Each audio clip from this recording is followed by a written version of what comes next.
将军，看来凶多吉少，你快走。掩护将军突围。是。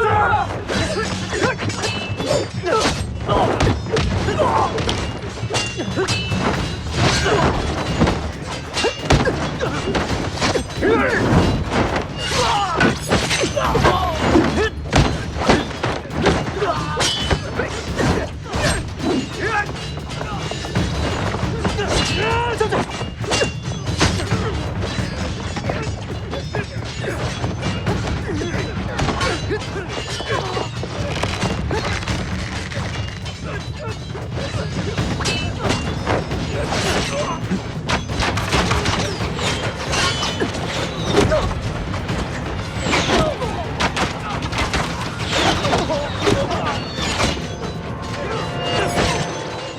将军，线上有毒，你快走！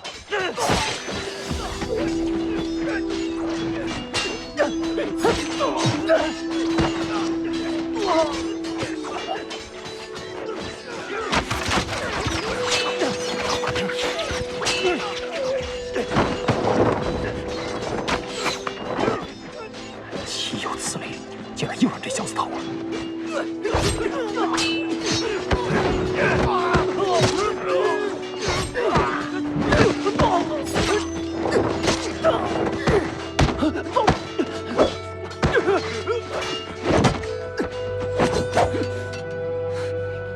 全部绑起来！起来！活的留下，死的抬走。是。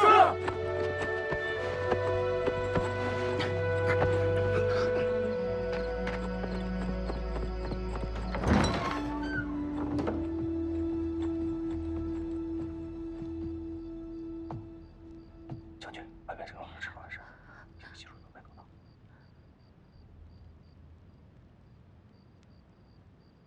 留活口，准备盘问。是。出去。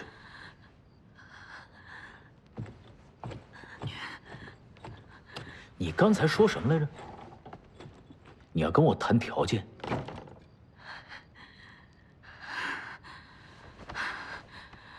对，谈条件。小丫头片子，你有什么条件能谈啊？ 我跟凤瑶的命，你俩的命，值个什么？你是想要一个活人，还是想要2具尸体？什么意思？要么我留下，带凤瑶嫁给你；要么我们2个一起死。你不就是想要万家贵的夫人吗？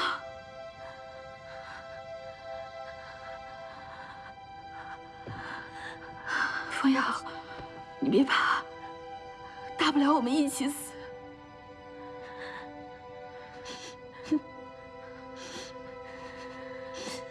莫西，我真的不知道，都是我对不住你。事到如今，就不要再说这些话了。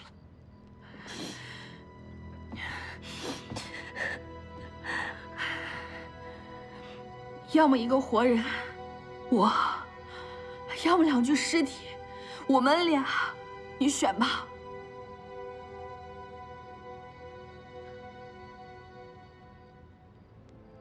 莫西，你别过来！要不我现在就死在你面前。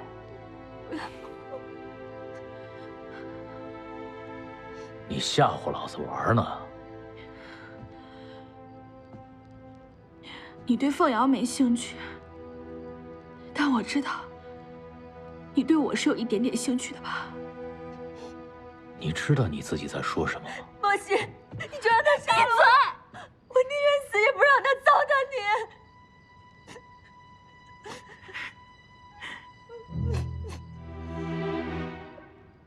莫西。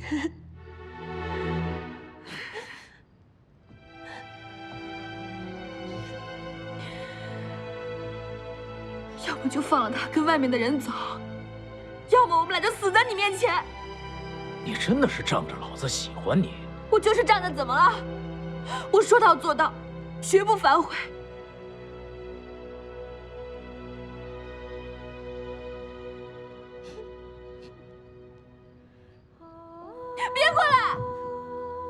要么我就死在你面前。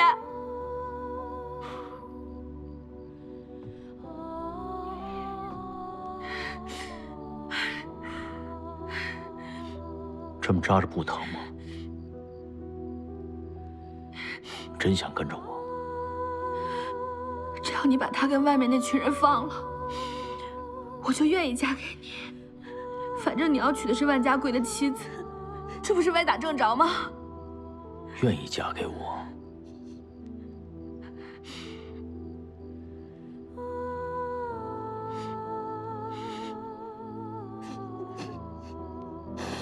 不是。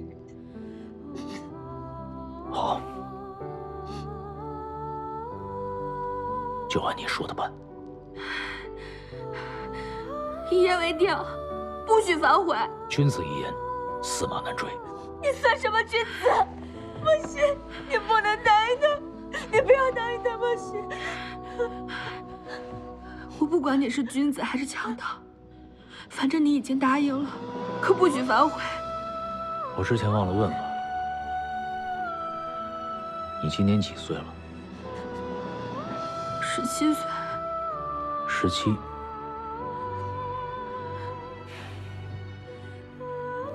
已过7年，能嫁人了。你准备一下，把你姐姐的喜服换上。今天我也娶你了。陈文德，你畜生！你卑鄙小人！陈文德，你无耻！你禽兽！文轩，你不能答应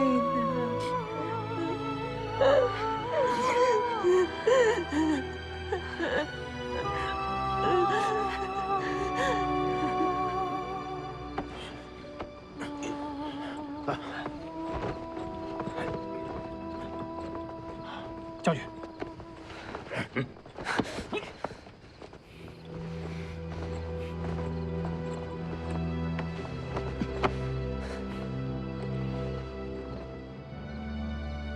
白凤瑶刚刚骂我，说我是强娶人妻的无耻之徒。没错，我真无耻。但最无耻的可不是我，而是躲在幕后的那帮刺史们。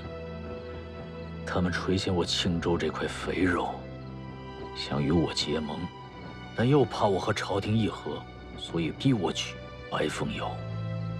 这种下作的事情，我也不耻啊。但为了救命的粮草，为了诱捕万家贵，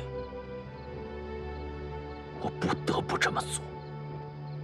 所以，将军究竟是要娶万家贵的妻子，还是喜欢莫西小娘子？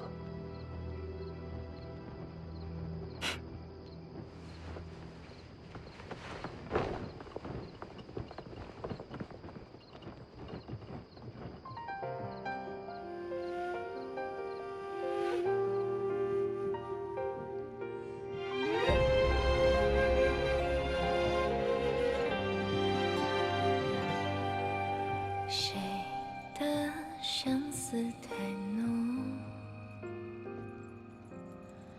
把夜弹成了风。山边的云满天，情深的人能否偶然心动？诸位，对不住，久等了。刚才出了点小岔子，新娘子换人了，不过如今可以继续行礼了。诸位，已查证莫喜娘子所言非虚，将军说了，婚礼继续。同生若古色，和韵似琴鸣。结发为夫妇，恩爱两不疑。行礼，一拜。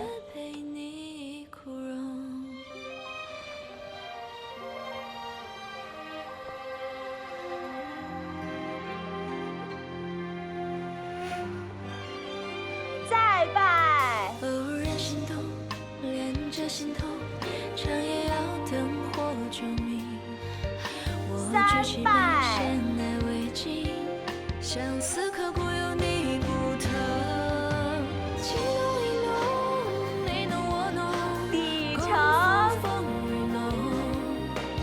桃花一程，雪花一程，牵手好细雨动。给宾客们喝酒。是从明天我们痴心，让他们脸红。大好青春，两鬓霜雪陪你哭。陈将军，恭喜！洗菜。桃花一程，雪花一程，牵手细雨动。是从明我们痴心，让他们脸红。大好青春，两鬓霜雪陪你哭。大好青春，两鬓霜雪陪你哭。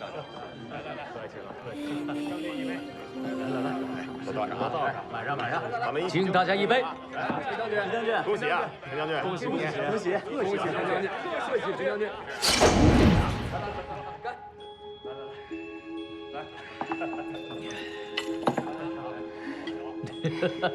文郎，啊如今我既已嫁给了你，啊！那便是你的人了。你今后可要对人家好些。放心，我一定会对你好的。嗯，那我敬你。来，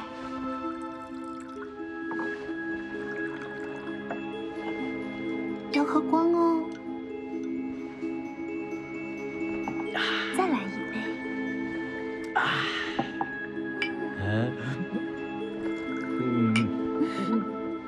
真棒！郎君真是好酒量。头晕。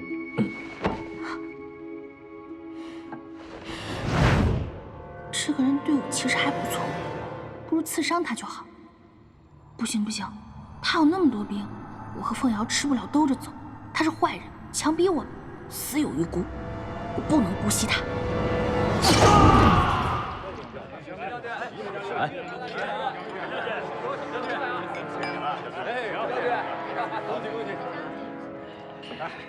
到这儿，黄秋华，来，给您满上老酒，来，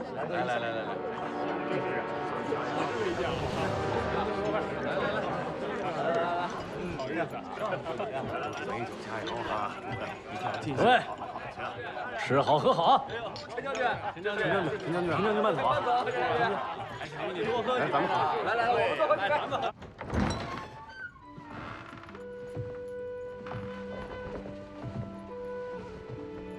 请将军为新娘阙扇。桃之夭夭，灼灼其华。之子于归，宜其室家。请新人行卧冠礼。新人卧冠，青鸾不独去，更有携手人。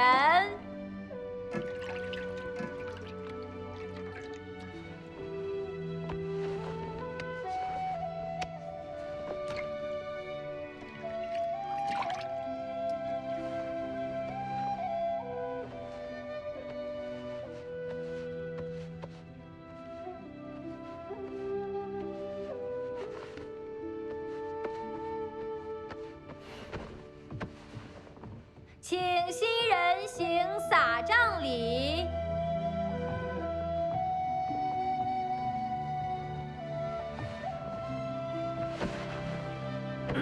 治果娶喜，多子多福。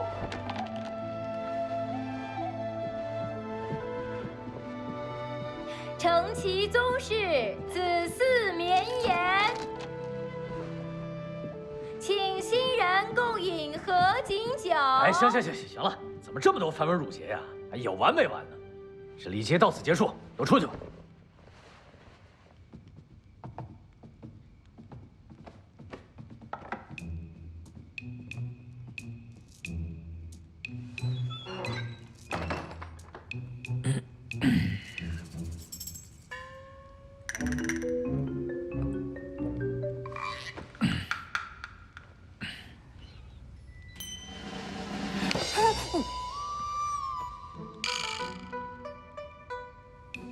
什么态度啊？你心里是不是还想着那个万家贵啊？你管我想着谁？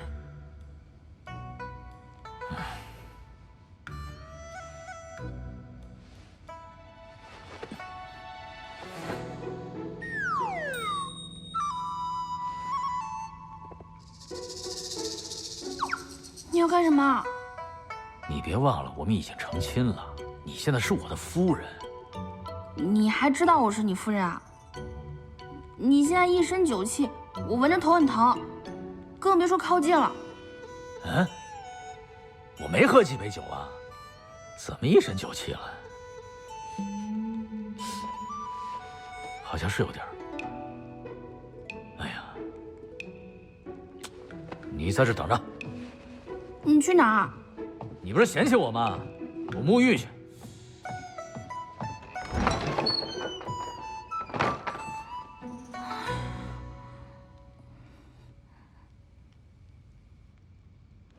各位使者，我代表将军敬大家一杯。哎，来，谢谢小武将军。小武大人，请吧。小武大人，就你上回跟我说的那个方法来小武大人，其实，二位大人长记，刚才很有可能是陈文德耍的一些手段。那两位小娘子说的情真意切，怕是不会有假呀。如若是真的，相信定瞒不了我们太久。过几天便是婚礼答谢宴，到时候我们再登门，是真是假，一探便知。来，二位大人喝酒。好，来。这位大人言之有理啊。来，二位使者，来，请。来，诸位，将军今夜喝多了，已歇下。如有招待不周，还请各位多多包涵。保各位贵客都扶回房间休息。那既然这样，陈将军洞房花烛，我们便不再打扰了。过几天婚礼答谢宴，我们再登门拜访。如此，我们就告辞了。告辞。来，先，慢点。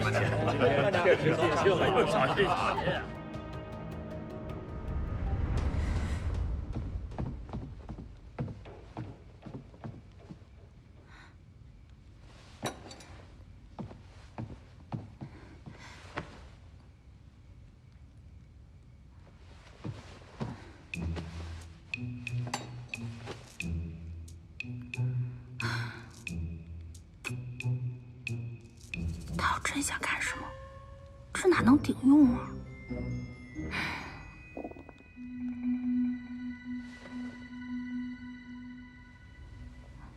哎呀，不管，吃饱再说。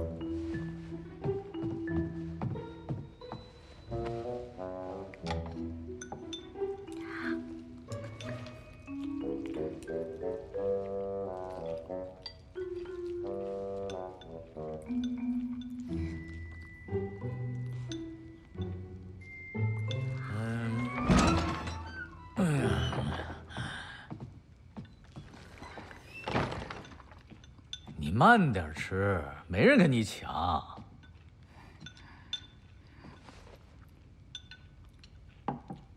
来，喝点汤，别噎着。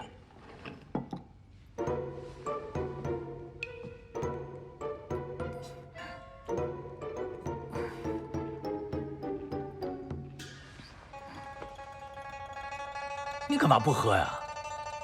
怕我汤里下毒啊？我怕你下蒙汗药。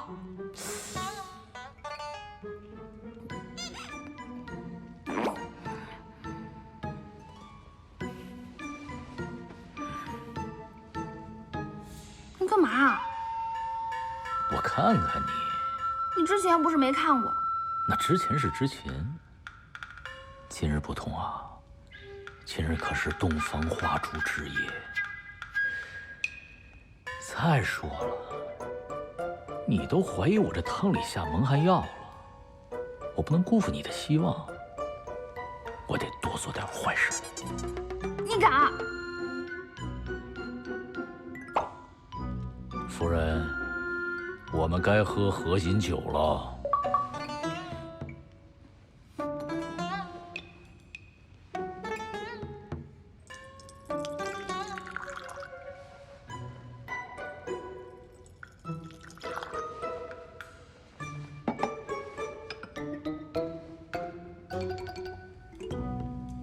你该不会是想把我灌醉吧？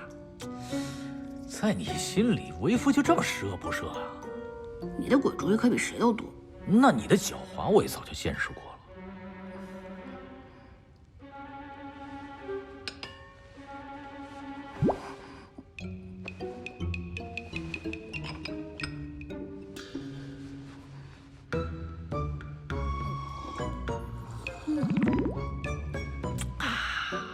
好苦啊！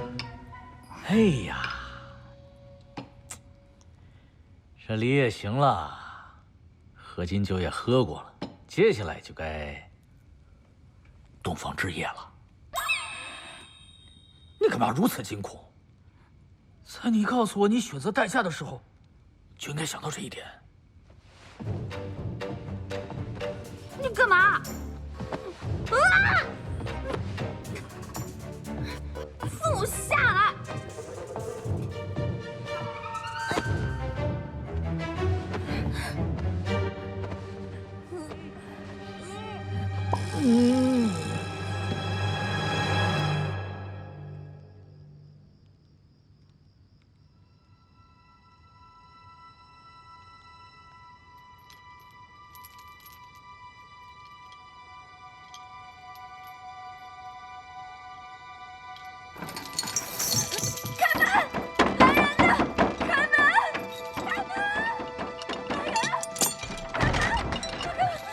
闹什么？不行了，不行了！大喜之日，在这吵闹什么？他正在跟将军洞房呢。洞房？不行不行不行，不能跟他洞房！你带我去找莫西。老实点！莫西，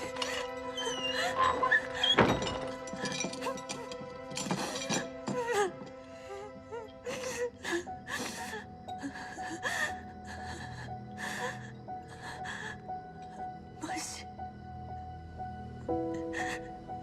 都是我对不住你，都怪我，都怪我。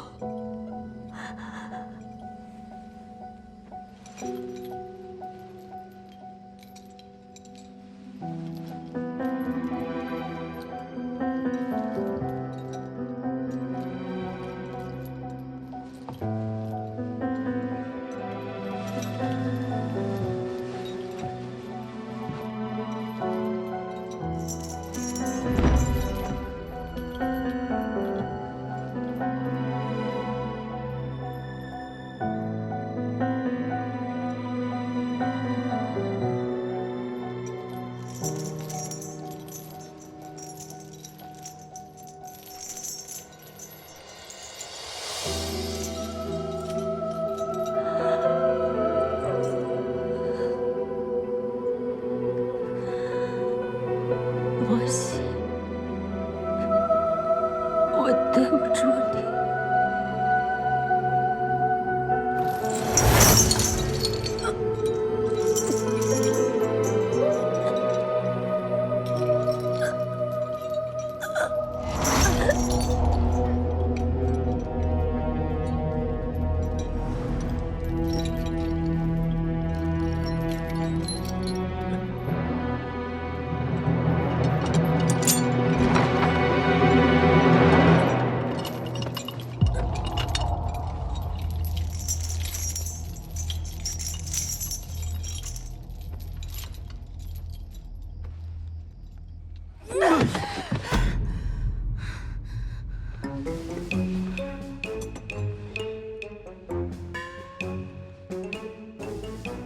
洞房花烛夜，你要谋杀亲夫？谁要谋杀亲夫了？我这是防身之用。你我已是夫妻，洞房花烛夜，你不会不知道要做些什么吧？口口声声说要替白凤瑶嫁给我，你就这么嫁的？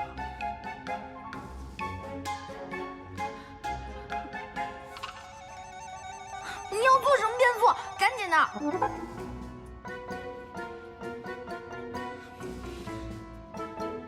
你以为老子没见过女人是吧？饥不择食。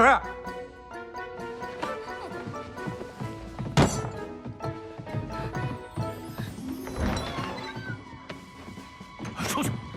这么晚了，你让我去哪儿啊？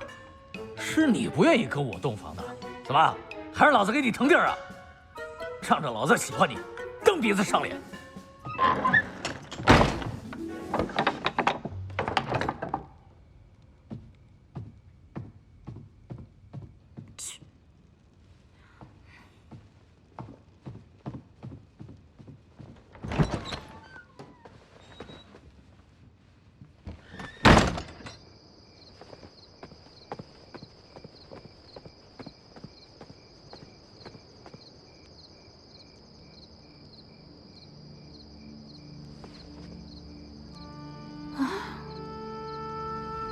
这么大的宅子，我竟然不知该去哪儿。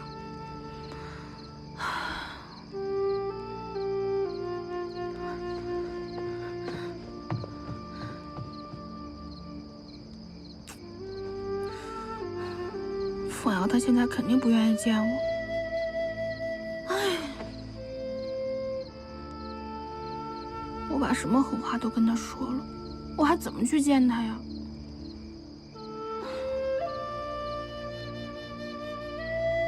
万家贵，你到底是为了我，还是不想让凤瑶嫁给陈文德？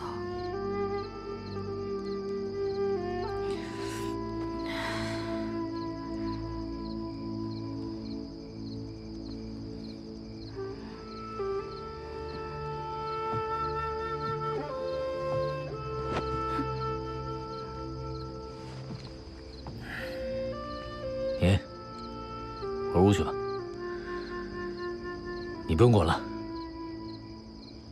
我管。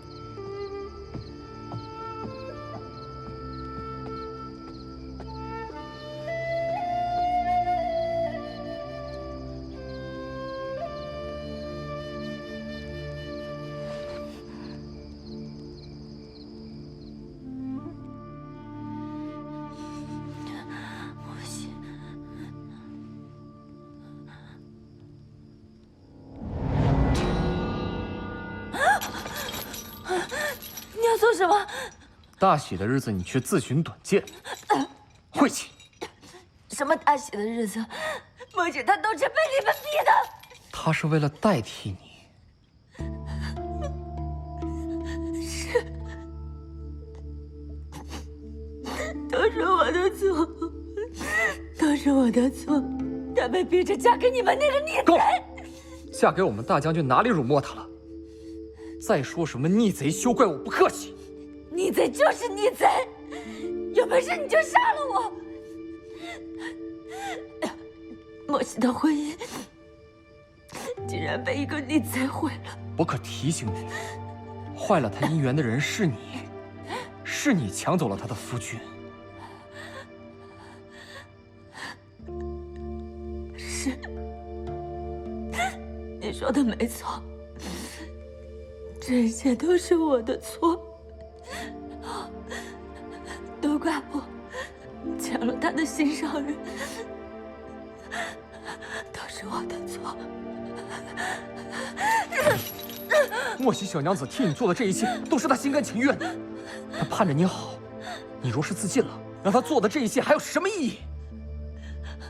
我们大将军乃是当代少有的英雄豪杰，难道配不上莫西小娘子？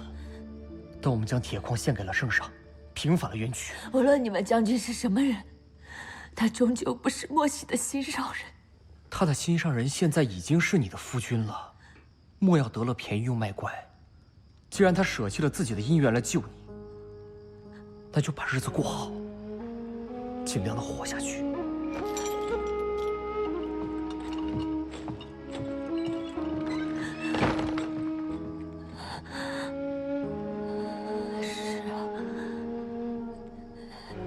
这一切都是我的错，我怎么可以用死来逃避呢？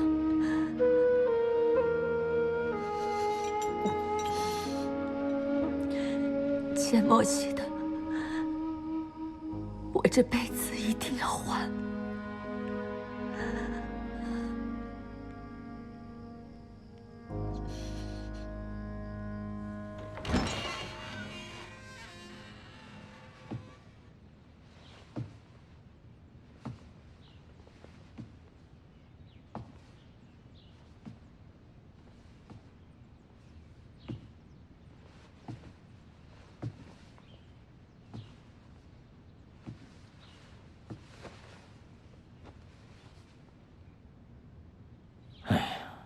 睡个觉还皱着眉头，醒醒！醒醒！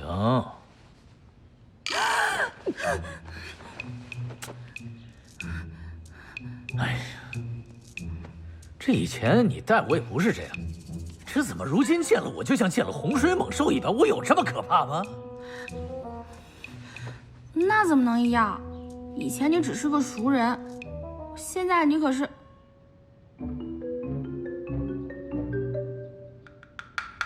你昨天晚上在哪儿睡的？我这么大早上的，有事吗？哎，我在哪儿睡你不必多问。天色大亮了，你赶紧起床梳妆打扮打扮，尽一下当将军夫人的职责。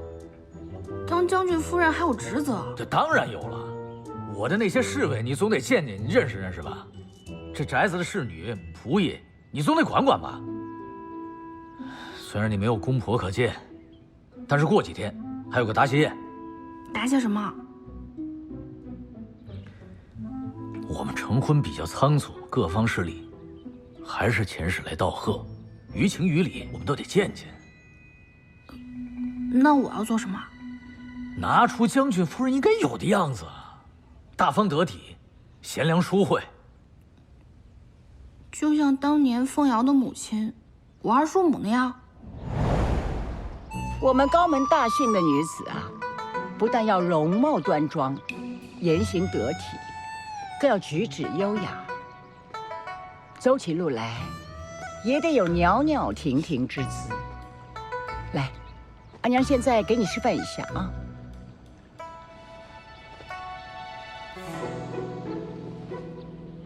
跟着做啊。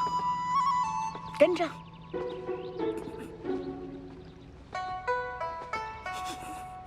做快一点啊！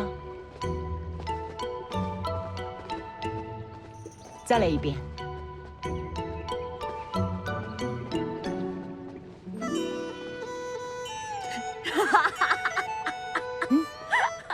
你笑什么你呀？你笑什么呀？啊娘！阿娘，你别跑！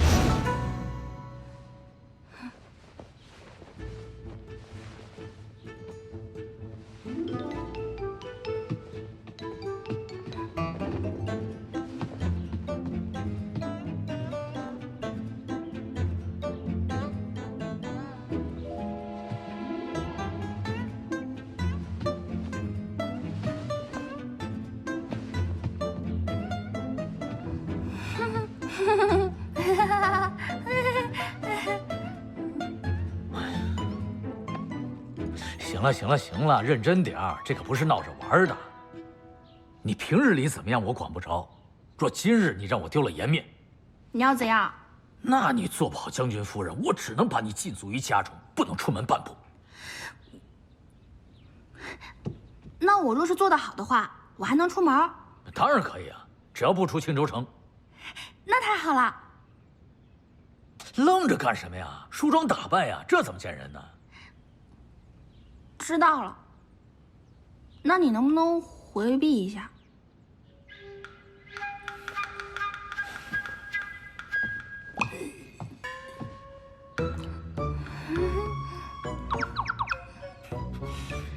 崔爷闹了那么大出，今日还能这么精神？哎，一天一惊一乍的。哎，等一下，你得给我叫几个侍女来，我不会妇人的装扮。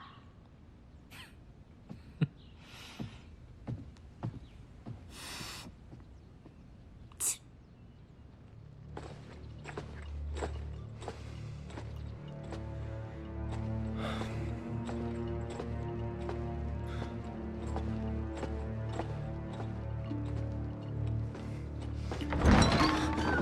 将军，怎么样？有小李他们的消息吗？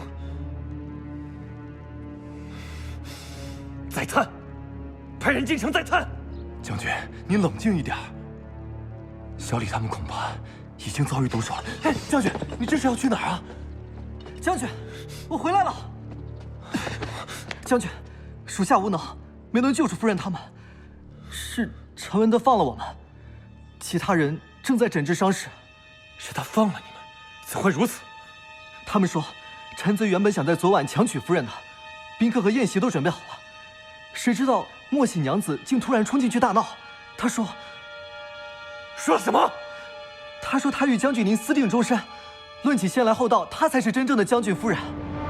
想必是为了救出夫人乱说来着。她铤而代价，也是不幸中的万幸。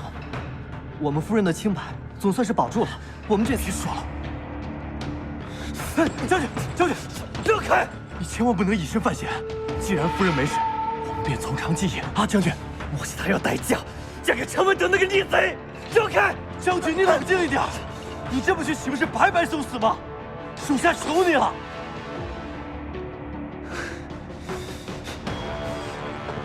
你们起来吧。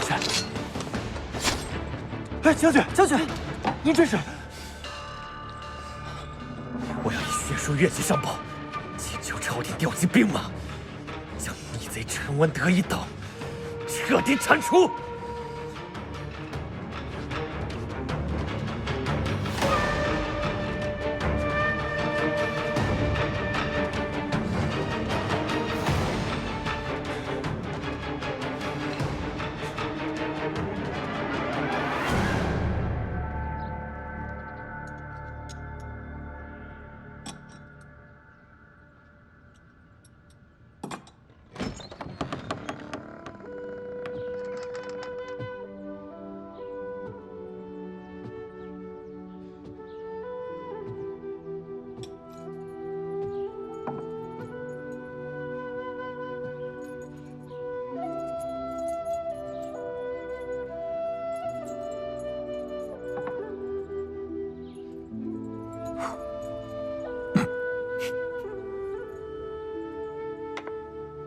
你怎么走路都没声音啊？这打扮很美，好看吧？我也这么觉得。哎呀，就是这裙子太长了，有点不习惯，怕走路会踩到。哎呀，都准备的差不多了吧？时辰快到了。快好了，你们也快些吧，别挑来选去的。哦，对了，这4个是为你精心挑选的侍女。哟，我有这么多侍女呢，还真是不习惯。那你身为将军夫人，不习惯也得习惯。他们不会是你安排在我身边的奸细吧？哎，你胡说八道些什么呀？你看把人给吓的，这头一天当夫人，架子就摆出来了，还有模有样的。那还不是你害的？赶紧起来吧，你们！我有那么吓人吗？他们4个以后就专门伺候你啊，名字你自己取。我可没什么文化，就按节气分吧。立春，夏至，秋分，小雪。奴婢谢贵夫人赐名。好了，都装扮好了，差不多该走了吧？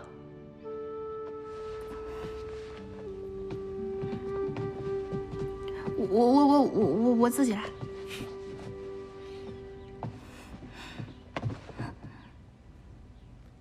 你现在是我夫人，不能再像以前一样横冲直撞的，得跟着我。疯子！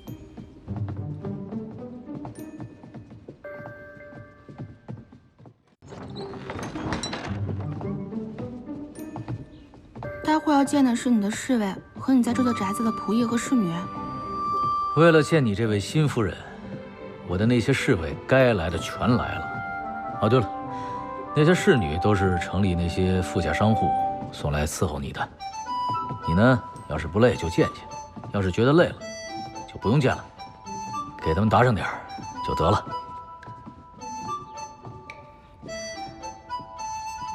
干嘛吞吞吐吐的呀？有话便说。你是真心娶我的吗？那废话，当然是赶鸭子上架被逼的。哎，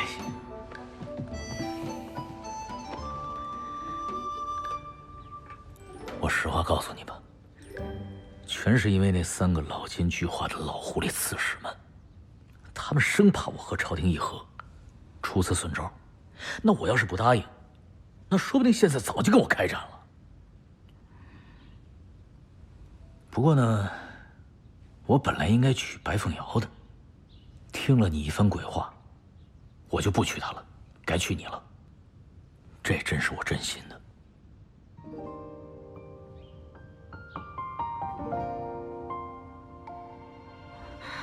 那，你是不是一开始就看上我了？你看上了我的美色，还是？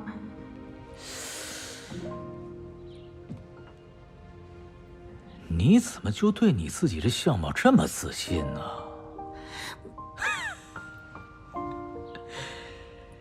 我们第一次见面是在吴朗的相府，那一见面你这叽叽喳喳的，烦死了！我这辈子都没见过如此泼辣的小娘子。所以你就听了我叔父的建议，把我看作你的人了。但你从来都没有问过我有没有心上人。有没有心上人还用问吗？当然要问了。俗话说强扭的瓜不甜。谁说强扭的瓜不甜？你又没扭过，你怎么知道？这番话怎么如此熟悉？可是强扭的瓜不甜。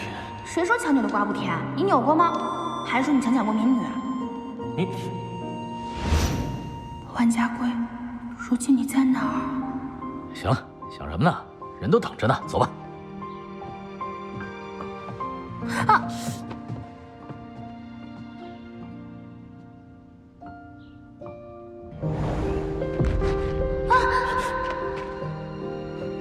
没事吧？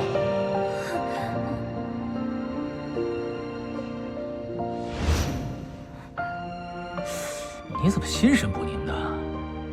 是不是又在想你之前那个心上人？我警告你啊，之前你心里有谁我不管，如今你嫁给了我，不准你心里有别人，只能有我。走。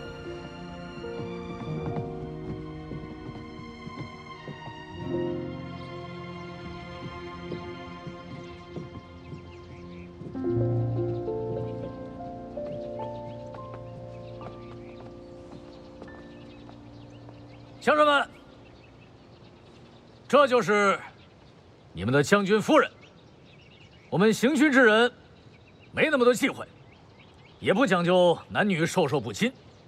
日后要是冲撞了、得罪了，夫人要罚你们，本将军可拦不住啊！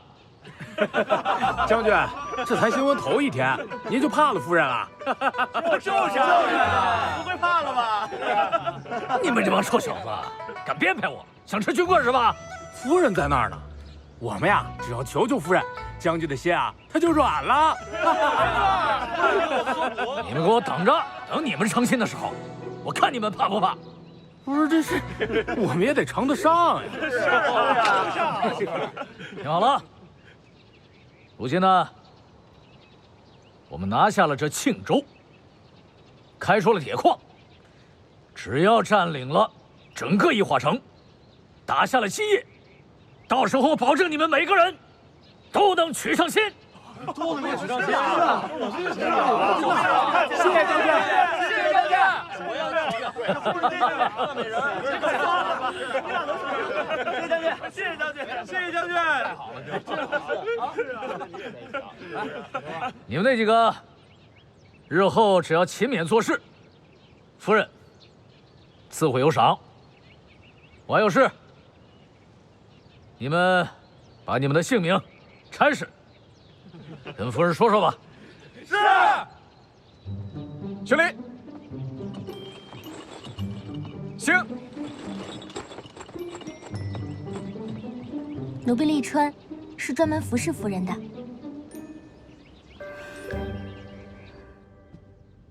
当时的情况十分危险，若不是我早去，凤瑶娘子恐怕就……派人看紧点儿，绝不能让她出事，要不然怎样？你怎么在这儿？你不是在院子里吗？他们说的那些琐事，我听了头晕，就让立春去裁决了。你们方才说凤瑶出事了，到底怎么回事？小五，说实话，到底出什么事了？夫人，白小娘子平安无事。你撒谎！我分明听到你们说她出事了。莫喜，你冷静点。我怎么冷静？我告诉你，如果凤瑶有什么外意，我不会放过你们的。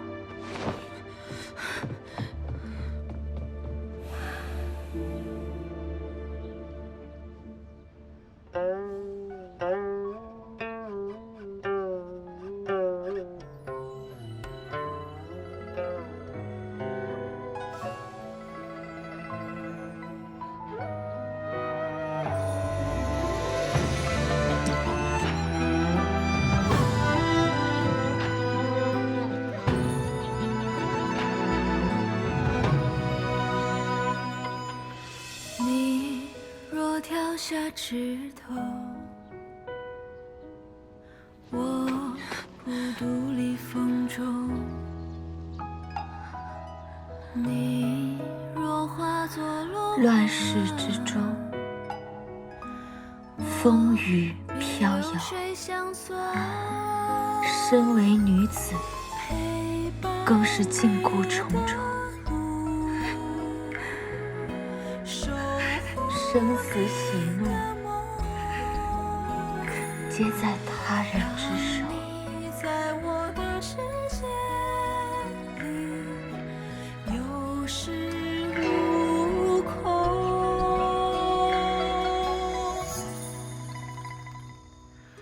花无百日红，与你共秋冬。无论倾城还是倾德，了解美。生死与共，诺言多动听，都是耳边风。无论成功还是成空，了解美。怎么不进去跟他说说话呀？不虚此生。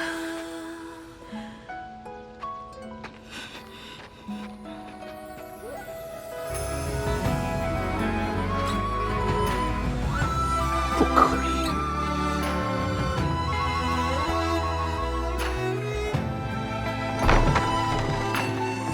别跟着我！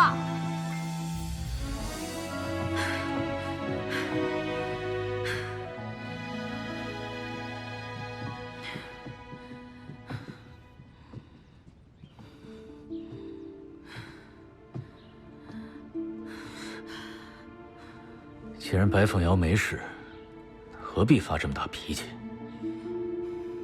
你是个男人，身强体健，武力过人，又大权在握，怎么会懂我们女子的感受？你是觉得我亏待了白凤瑶，还是觉得我骗了你？是，昨天晚上白凤瑶差点自缢，但守卫及时发现救了下来，现正找人看着呢。我仁至义尽，还要怎么样？你没错，可我跟凤瑶更没错。你方才问我为什么不进去，但我进去了又能说什么？不过是抱头痛哭，寻个安慰罢了。方才凤瑶唱的便是我的心声。这乱世之中，你们男子互相讨伐，却把我们女子当成玩物。一夕之间，大家闺秀就可以沦为阶下囚，我们又做错了什么？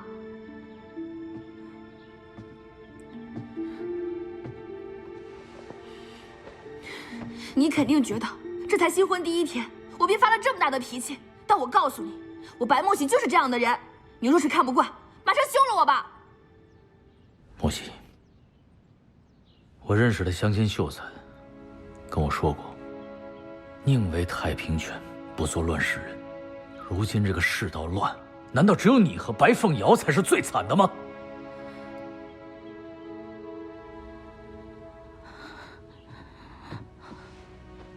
如果你真能感同身受的话，你就把凤瑶放了吧。可以。我之前一直以为你舍不得，只要你同意，我现在就去把她放了。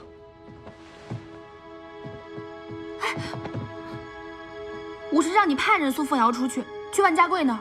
胡闹！万家贵现在犹如丧家之犬，都不知道逃哪儿去了。我怎么把人送过去？那昨天来的那些人是？都是些许残部而已。那他们能进城，就说明万家贵也在附近。你若是不送的话，那我便要亲自去找找。亲自找找？你要找谁？找你那姓万的情郎啊？我不过是让你送凤瑶出去，你却偏逼得我去找。就算是聚会情郎，那也是你凑成的。你别以为我不肯把你怎么样。那你来啊！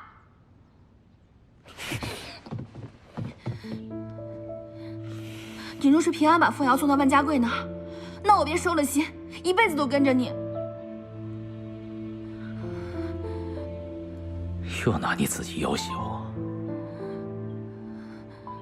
在你心里，万家贵就是如意郎君，白凤瑶就是你从小到大的姐姐恩人。我粗鲁残暴，你需要警惕我，你还得时时刻刻护着他们，防止我对他们下手，对吗？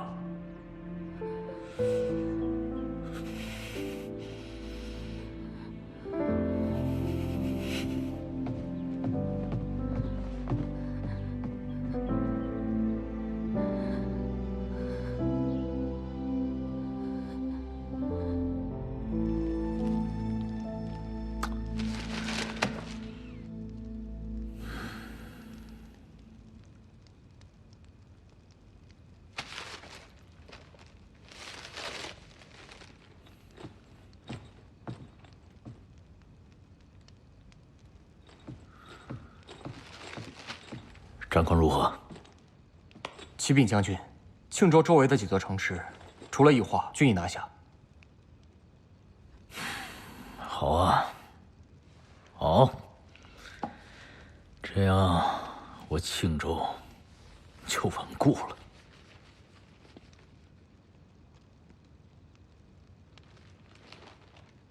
将军，已经子时了，你还不回去歇息吗？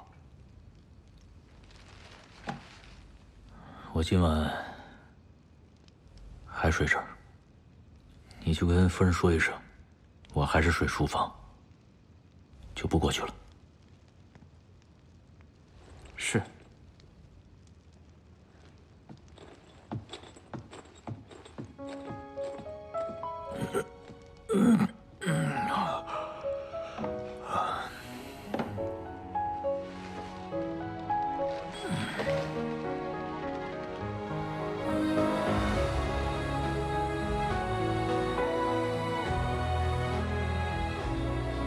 他就说了这一句话。是。夫人，恕我直言，大将军如今还生着气呢，要不您亲自去一趟？他若是见到我，岂不是更生气？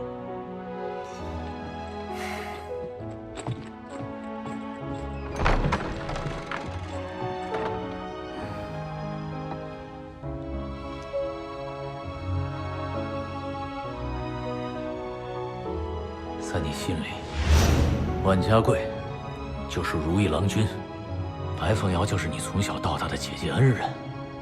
我粗鲁残暴，你需要警惕我，你还得时时刻刻护着他们，防止我对他们下手，对吗？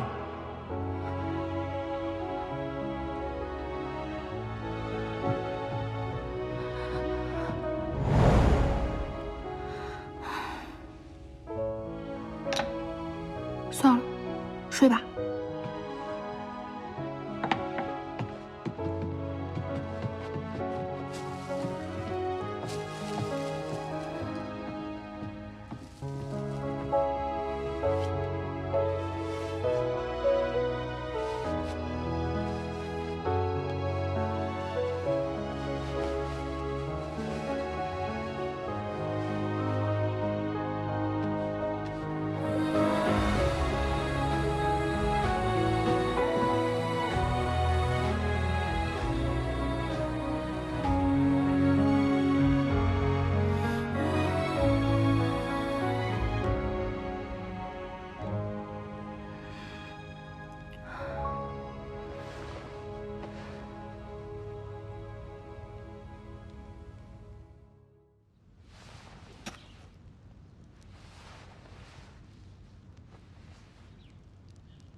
去看看夫人好了没有，若是好了，接着过来。是。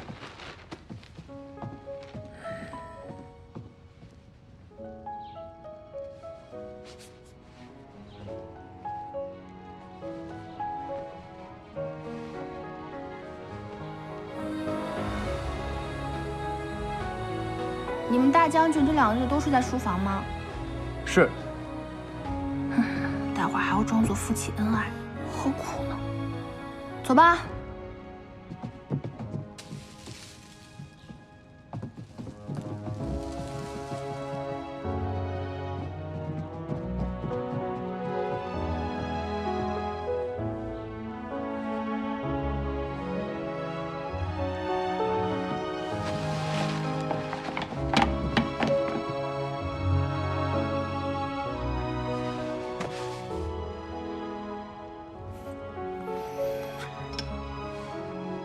坐，等我会儿。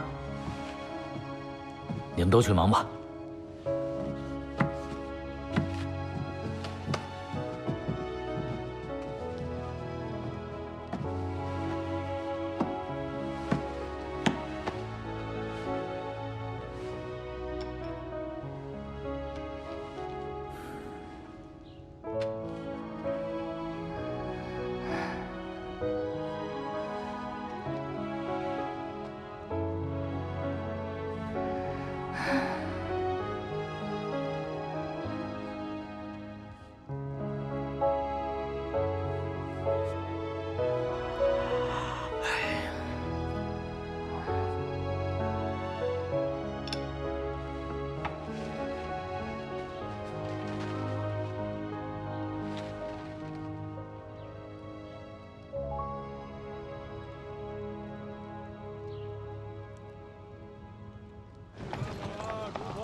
2位使者，请。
我是看你睡着了，怕你着凉。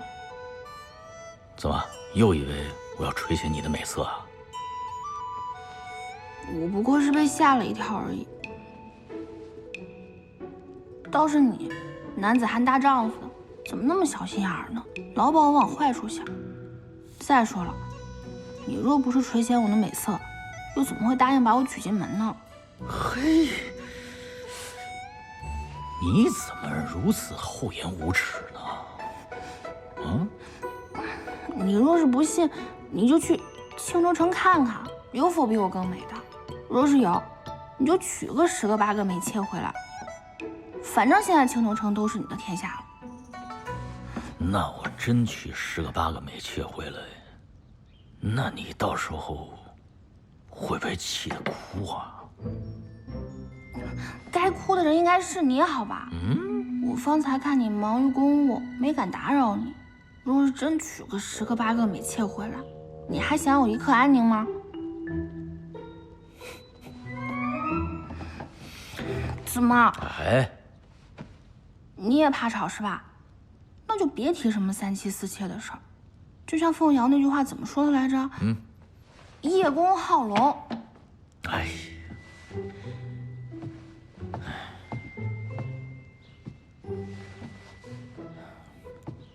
一会儿特使可就要来了，你不能丢我脸。你要是敢丢我脸，你知道后果的。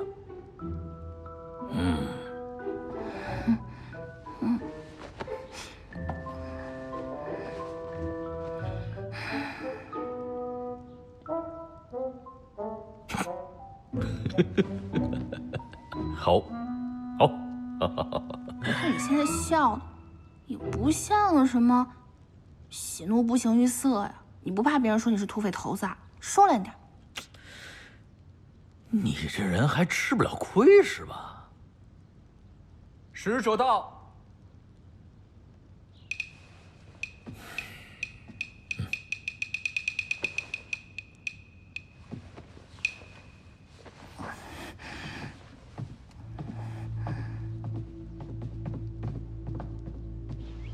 这魏州地处偏僻，贵使不辞辛劳前来，陈某深感荣幸，先敬你一杯。谢大将军。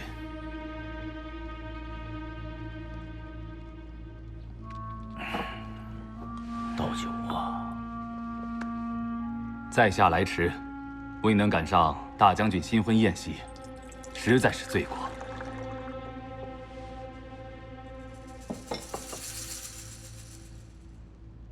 大将军，这是我家主公让我带来的贺礼，请大将军笑纳。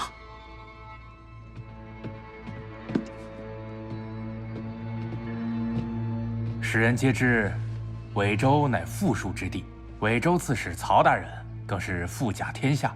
不知这贺礼是什么世上罕见的宝物，可否给诸君一观呐？若是大将军愿意，在下没有意见。 各位贵使想要看的话，打开，看吧。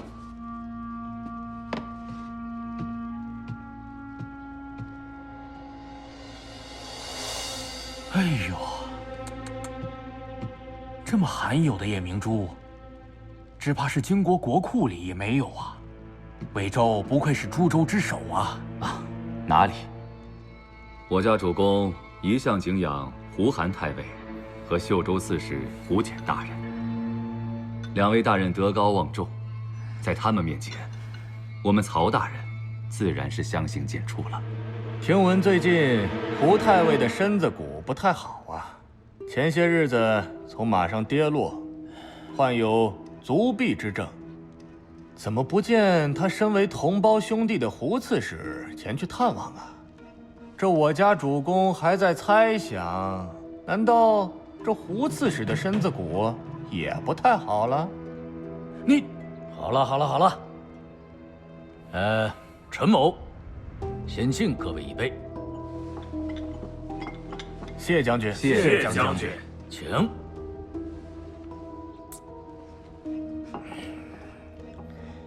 小吴，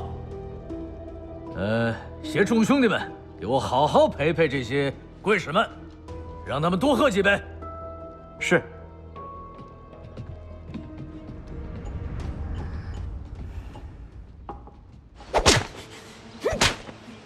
小时候我喜欢养兔子，却被我父亲杀了。我心里的那个痛，就跟你们现在这样，一想，仿佛永远停不下来似的。此番你们没有保护好莫喜娘子，让她做了陈文德的夫人。 你们知道我现在心里的痛吗？是你们所承受的10倍、100倍、1000倍。郎君，何事？回郎君的话，铁矿的所在地找到了。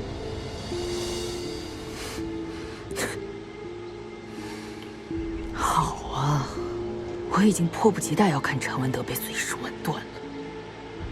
还有那个万家贵。 祭祀3番，虚书求援，弄得我不胜其烦。传我命令，集结大军，10日内发起进攻。我要用最短的时间拿下青州城。是。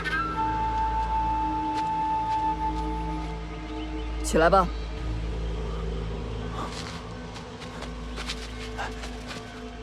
莫西啊，莫西，我来了，等着我。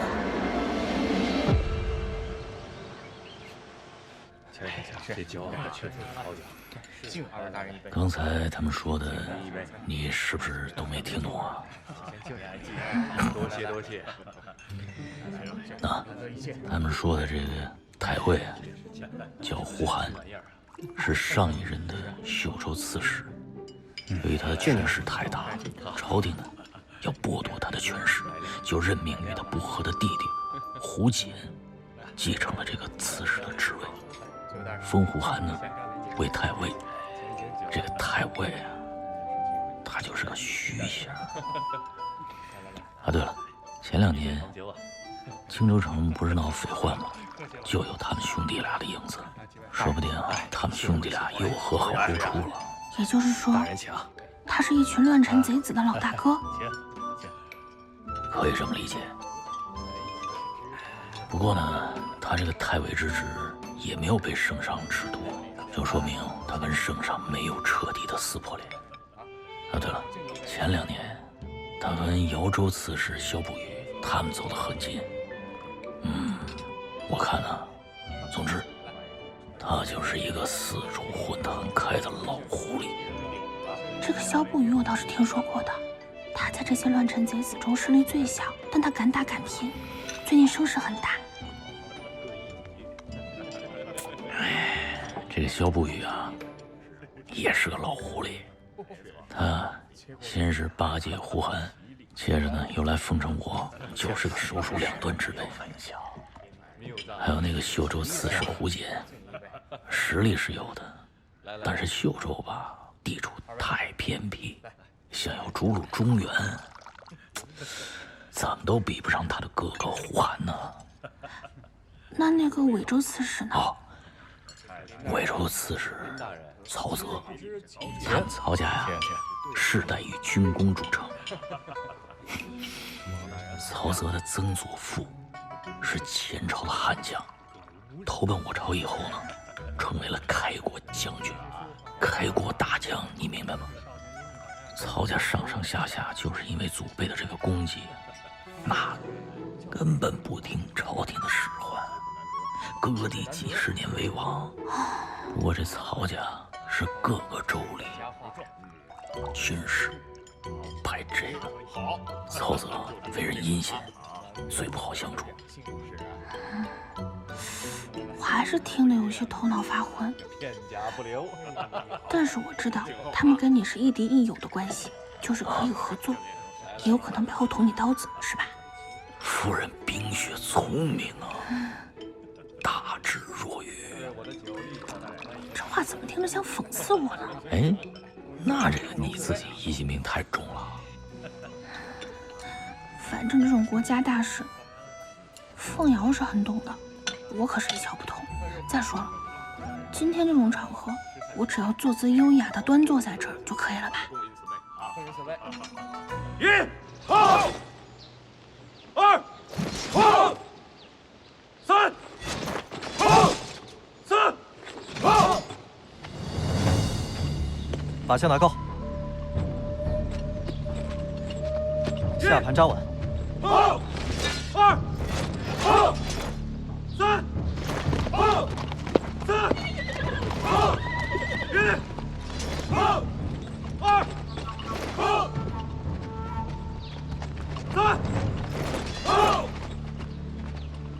将军，朝廷那边有消息了吗？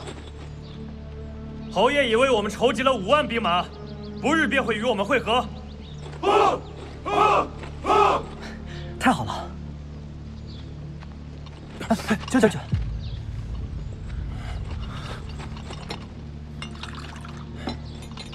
将军，不碍事。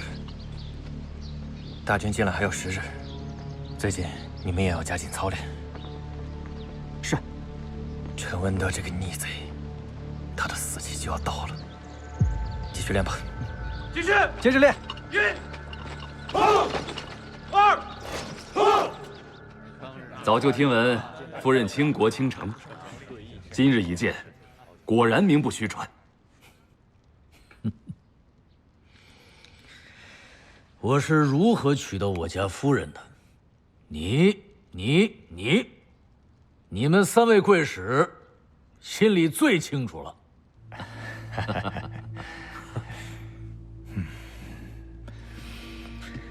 夫人，你拿出你的贤良风范，助为父演一场戏。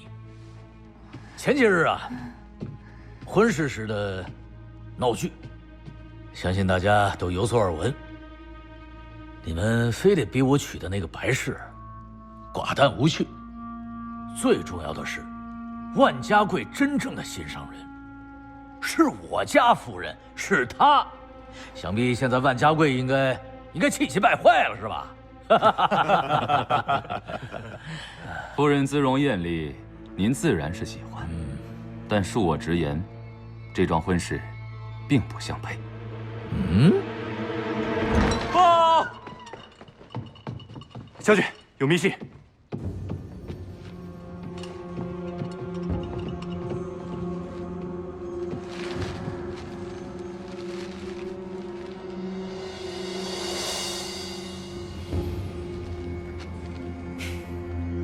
各位，陈某有要事在身，恐怕不能奉陪了。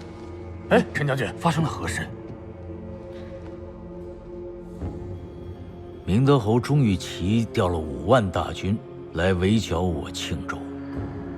哎呀，这陈某人是何德何能，让明德侯如此伤心呐？失陪了。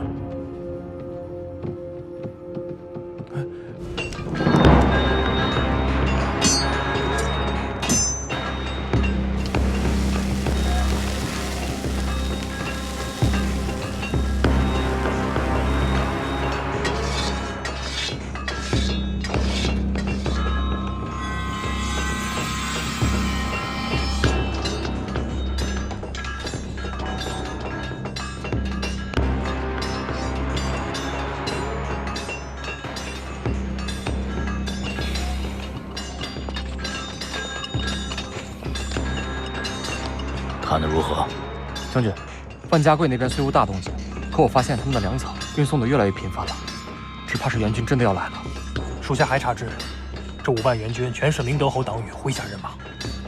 果然不出我所料。如今朝廷国库空虚，不会轻易出兵的。而钟玉琪给万家贵增兵5万，看来真是要对我动真格的了。要报我当日在庆州女学一辱之仇啊！万家贵这么着急把援兵求来，该不会真的是为了莫喜夫人吧？属下胡言乱语了。表面看，万家贵真的是为了莫喜才来求援的，但他不是鲁莽之人。先静观其变吧。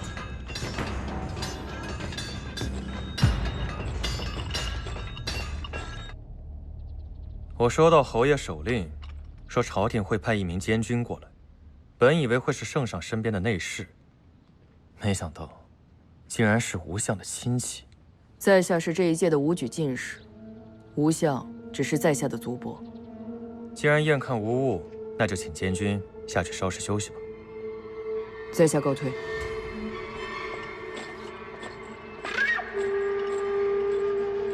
吴朗的族人。不知他又要搞什么鬼，但若敢在我军中生事，我断不会饶过。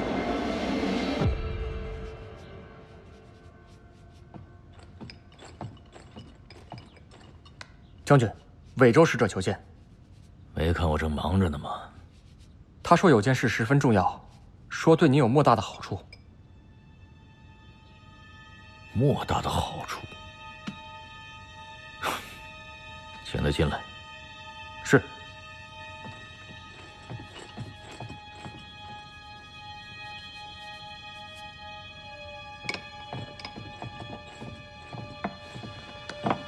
大将军，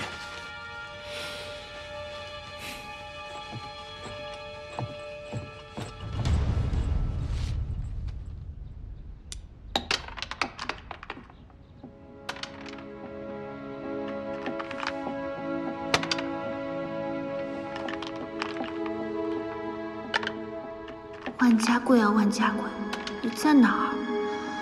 什么时候来救我和凤瑶？你说什么？让我休妻，或者降妻为妾，另娶你家主公的女儿？我主曹刺史对陈将军很是赞赏，希望能结秦晋之好。曹大人这位小娘子乃是嫡宠，相貌更是出众，曹大人也最是疼爱她，自然不会让她屈居侧室。所以，如今这陈夫人之位该如何处置，还看将军您的意思。先前您也说过，这桩婚事是受3位刺史所迫，乃是无奈之举。如今有了去这累赘之机，将军何乐而不为呢？这不是换个法子拉拢我吗？你家主公可真是威风八面啊！这一上来就要我休妻。陈将军不必恼怒，在下与我家曹大人一样，生性最喜直言不讳。如今看您风光无限，实则却是岌岌可危呀。怎么就岌岌可危了？夺庆州，得铁矿，盘踞于此，建立基业，这个主意着实不错。但如今庆州城已成了朝廷的眼中钉、肉中刺，各方势力各有心思，打算借着您的势力重创朝廷。可以说，这庆州城被推到了危险的境地呀。当初我在荆州城，我是千夫所指，我都不为所取，何况现在呢？此一时彼一时，那个时候将军您尚未成名，如今您声名在外，又生生挖下庆州这块肥肉，定会招人垂涎。因而您现下的局面实在是危险呐。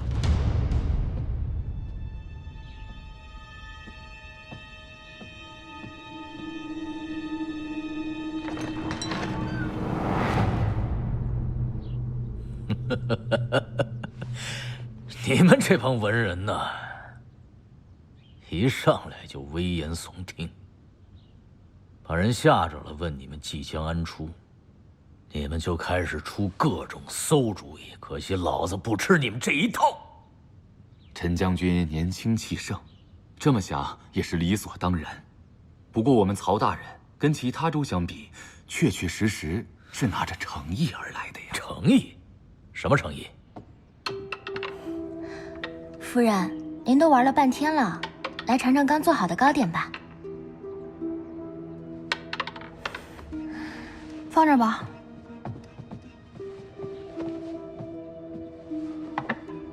北朔军虽说兵强马壮，但毕竟势单力孤，要实现陈将军的抱负，还是远远不够的。将军若能与我家大人结为秦晋之好，便等于得到了我们整个魏州的支持。对陈将军来说，这难道不是一件天大的好事吗？话说的都没错。魏州兵强马壮，位于各州之首，你们家曹大人还真是瞧得起我。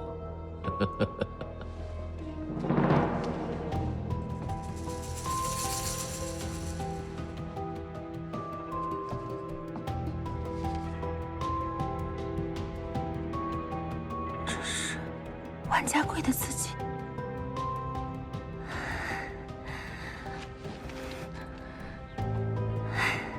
我们主公说了，陈将军是乾隆在渊，将来定会有一番作为，再得曹氏贵女为妻，这就叫做如虎添翼嘛。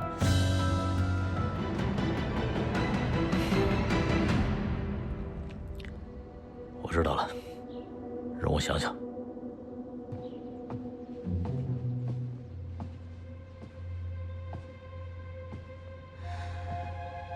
真的是万家贵吗？可整个庆州都是陈文德的地盘，他要怎么救我出去啊？不行，眼神怎么慌慌张张的？说，是不是背着我做什么坏事了？我现在又逃不出你的手掌心，能做什么坏事儿？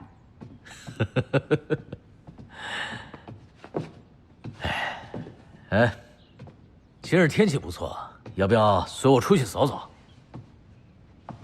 天怎么突然这么好心？不想去啊？是不是担心我把你骗出去，把你卖了？切，谁敢买我，那真是活腻了。去就去，谁怕谁啊？等我先换身衣裳。好。啊，对了，穿得好看些。如今你是我陈某人的门面，不能让他们说我家夫人姿色平平。门口等你。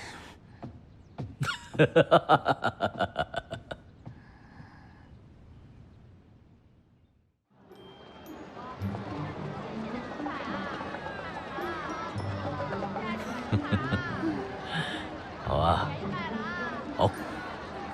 干嘛要这么多人跟着？真是无趣。你要知道，很多人都盼着我死呢。你到处攻城略地，到处树敌，自然有人盼着你死。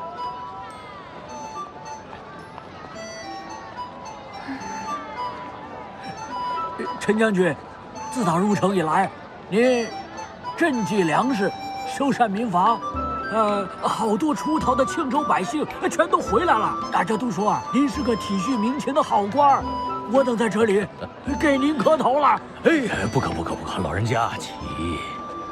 这看着百姓们安居乐业，我就心满意足了。是。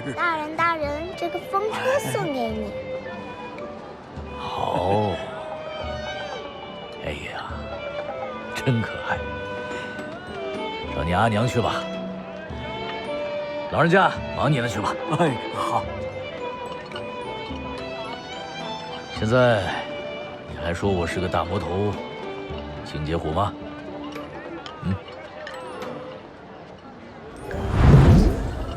你们都听好了，一会儿将军和夫人要到街上来散心，你们必须说将军的好话，如有违抗，格杀勿论。那谁知道这些百姓是不是你起来的托？我是大好人，你看全城的百姓多爱我。我不是好人，但我倾慕于你，为了你高兴，我把整条街的老百姓都收买了，这还不表现我的诚意吗？莫西，你是不是倾慕于我？莫西，全城的百姓都爱我，我真的是好人，我是大好人。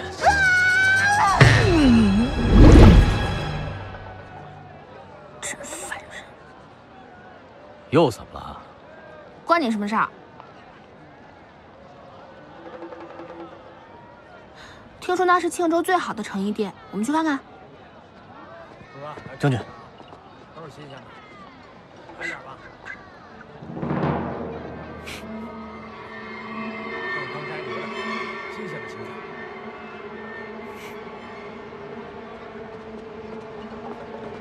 怎么样？您要不要？您看这个，都是新鲜的。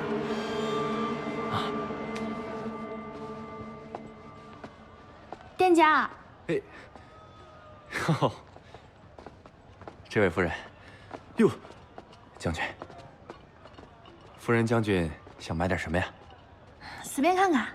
啊，夫人请看，这是本店新上的蜀锦，最是华贵，向来都是贡品。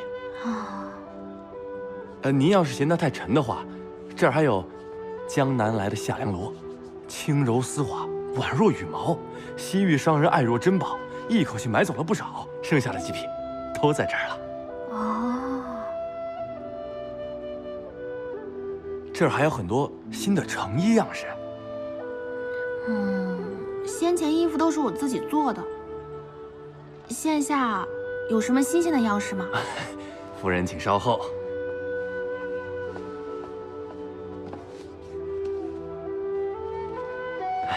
夫人请看，这一套，还有这一套，以及后面这3套，都是最近时兴的。这我怎么看着都长一样呢？若是夫人愿意，可否移步后院厢房？那里面放着所有的成衣，让您一次看个清楚。好啊。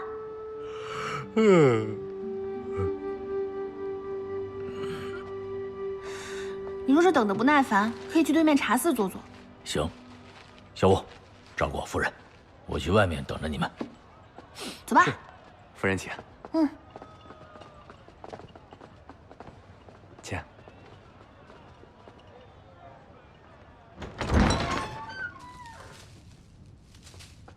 夫人请。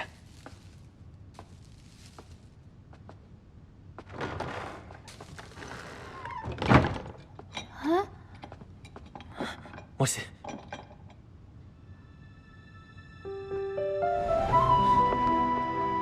莫西。是你。我来救你了，我再也不会让你吃苦了。家贵。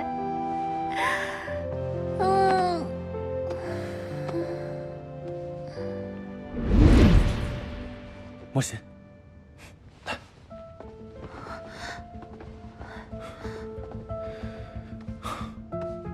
看到你平安无恙真是太好了。你是不是听说了什么？我听说姓陈的逼凤瑶嫁给他，然后你代嫁了。陈文的这个畜生！你小点声，他人就在外面呢。你是怎么进来的？我军中有制造令牌的匠人，手法高明，能以假乱真。我仿了一个陈贼的庆州令牌，便进来了。眼下这庆州都被他占了，这样太危险了。我怎能看着你们被困在此地？那你这么着急进来，是为了救我，还是救凤瑶？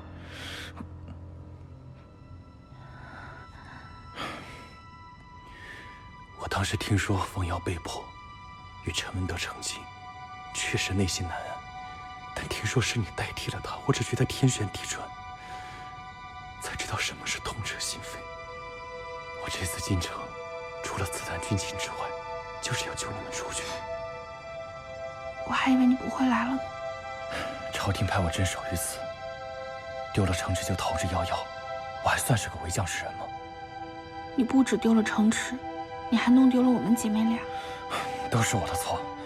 当时一片混乱，我着急去敌前调度，没来得及亲自将你们送出去，谁成想经过……好了，我在哪儿都不会吃亏的。你看我现在不是活蹦乱跳的吗？凤瑶她也好，就是有些难过。事不宜迟，我们赶紧出城吧。那凤瑶呢？陈文德心里知道对我最重要的人是你，你若逃脱了，他应该也不会为难凤瑶。你不了解那姓陈的，他平日看似豪爽，但若是真的碰了他的逆鳞，他真的会杀人的。你好像很了解他。怎么了？你介意我跟他成过亲？我恨我自己不能保护你，竟让那个逆贼强娶你。但这桩婚事是不作数的。等我们回到荆州城，我定然会以一个盛大的婚礼来迎娶你。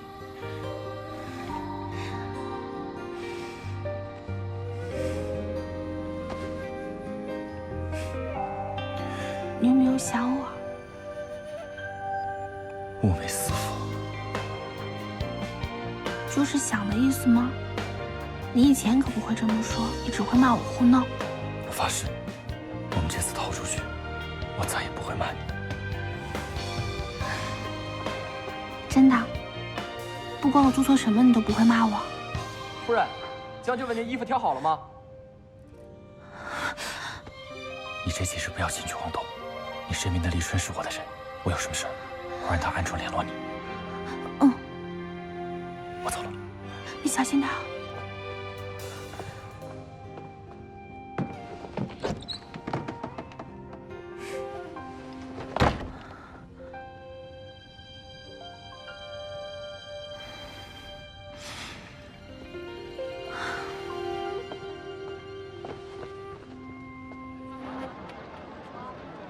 夫人慢走啊！看看，各式布品。公子，看看。伯喜，过来吃点东西吧。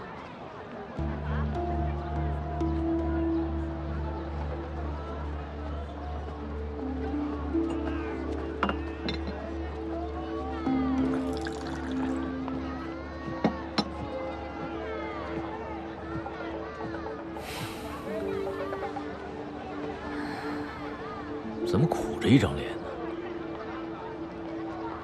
哎呀，这闹着出来的是你，如今不说话的还是你。没事儿，就是想起荆州城了。我是在那儿长大的，这庆州就算再好，也比不过故乡。想家了？告诉你个秘密，其实我也是在荆州城里长大的。还真看不出来。在你们荆州城人眼里，我就是个乡野鄙夫。但我小时候真的跟你一样，也是凑着钱，在这大街上买好吃的。后来因为父母家产乏没，戚戚攻心，纷纷病亡。说来可笑啊，我父母并不是做官的，只是因为我的伯父是金部郎中，陷入了党争，被人诬陷，受了极刑。而我家因为是近亲，受连坐之罪。这也太离谱了吧！不过这世上很多事情都是说不准的，不小心得罪了权贵，就会落得家破人亡。像我二叔家就是如此。最可恨的是我家里那些亲戚，刚出世的时候，人人避之不及，就怕受到牵连。后来听说我父母双亡，又纷纷的闹着要收养我，为的是我父母留的那个宅子。唉，这跟白家的遭遇越发像了。白家也是，到最后只剩下一处宅子。为了卖这宅子，我绞尽脑汁的想办法把价钱抬上去，这才勉强抵了欠款。后来我一个远方族叔，终于受到了官府的认可，兴高采烈地变卖了我家的宅子，带着我准备回老家。在路上呢，遇到了打劫的，我眼睁睁看着劫匪从他身上搜出了4根金体，然后一刀砍死了他。走，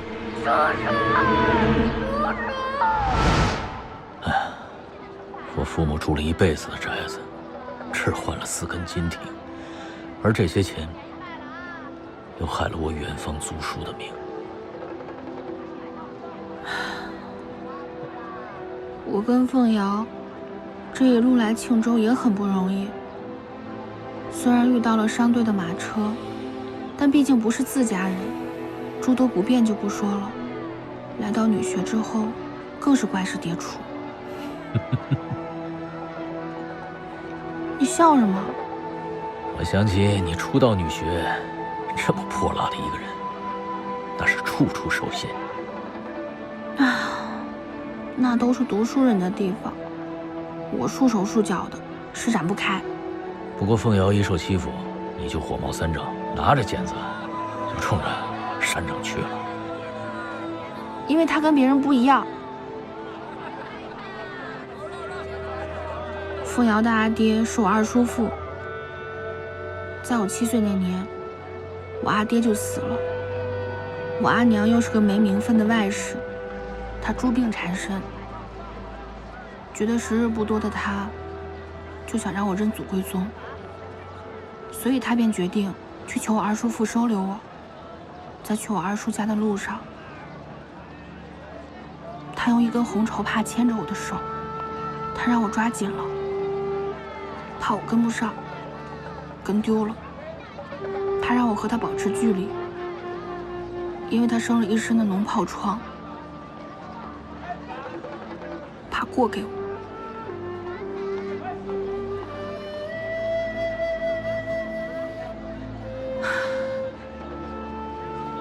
我阿娘用我阿爹剩下的宝贝跟白家做了交易，他们这才勉强答应留下我，但他们从始至终都没有承认我姓白，还对我各种凉薄。只有凤瑶一直把我当亲姐妹，所以当时我就认定，这世上谁都可以受欺负，唯她不能。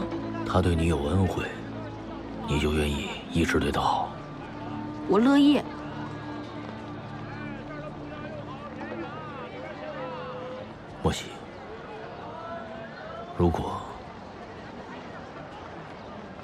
我也这么护着你，对你好，不让任何一个人欺负你。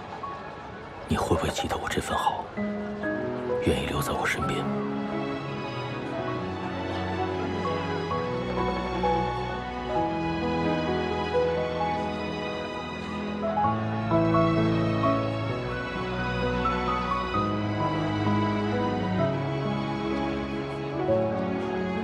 罢了，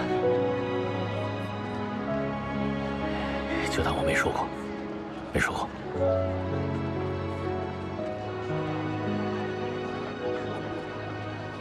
别在这儿待着了，走，看戏法去。这儿还有戏法看呢。这庆州啊，也算是个富足之地。之前战乱，各色艺人都跑光了，如今纷纷回来了，带你瞧瞧去。那你可不能看霸王戏，吃白食。你要给赏钱，还得多给。行，都依你。走吧。走啊！在哪儿啊？看把你急的。这边。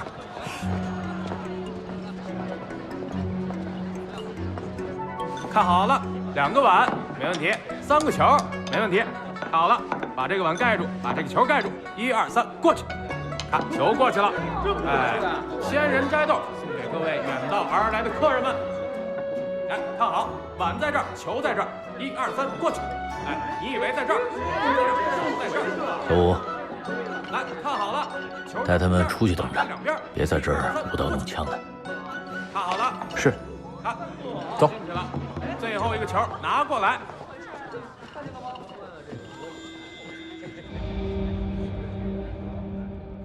就没有别的好玩的了吗？能找出我这戏法机关的，下一个波斯幻术就好玩了。茶水钱怎么样？你刚才不是挺感兴趣的吗？怎么又闷闷不乐的？是又想起什么来了吗？ 1、2、3，过去。哎，球就在碗里。别提了。怎么样，各位？就因为我不给茶钱，先前京城城那几家变戏法的看见我就把我撵出来，我就不明白了，我又不口渴，为什么非得喝茶呢？是这样啊？不对呀。一般看戏法的地方，那不给茶钱也让看，凑个人气。你是不是对人家做了什么？人家记住你了，就不让你看啊？来，您打眼观瞧，再看这疙瘩。哎，也没什么，就是我有一回看戏法的时候碰到一个好色之徒，他觊觎我的美色，又看我一个人，居然敢调戏我，我就端起一杯热茶泼他裤裆上。好，干得好！哎，在这儿呢。厉害，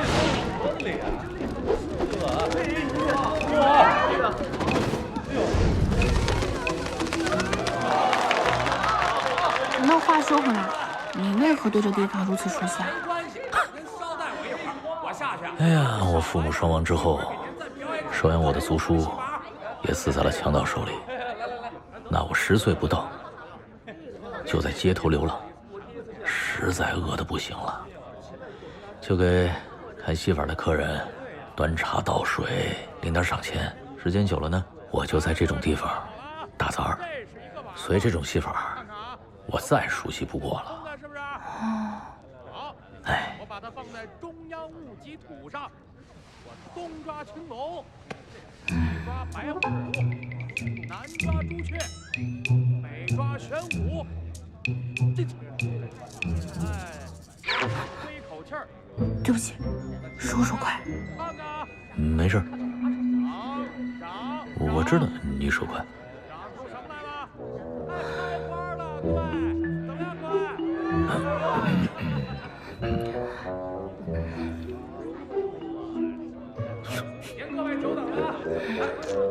没想到这样他也会看看，他真是孩子气啊！买了一沙盒，您看看，里边什么也没有，手里也没有啊。您看我往里这么一变，这是什么呀？看来这陈文德是敬酒不喝喝罚酒了。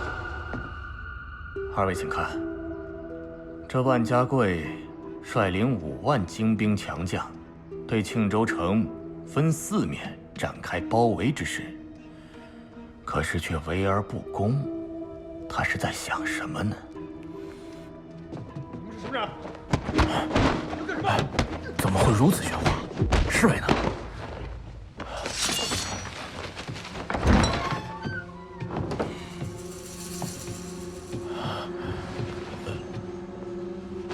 三位在密议什么？可以加我一席吗？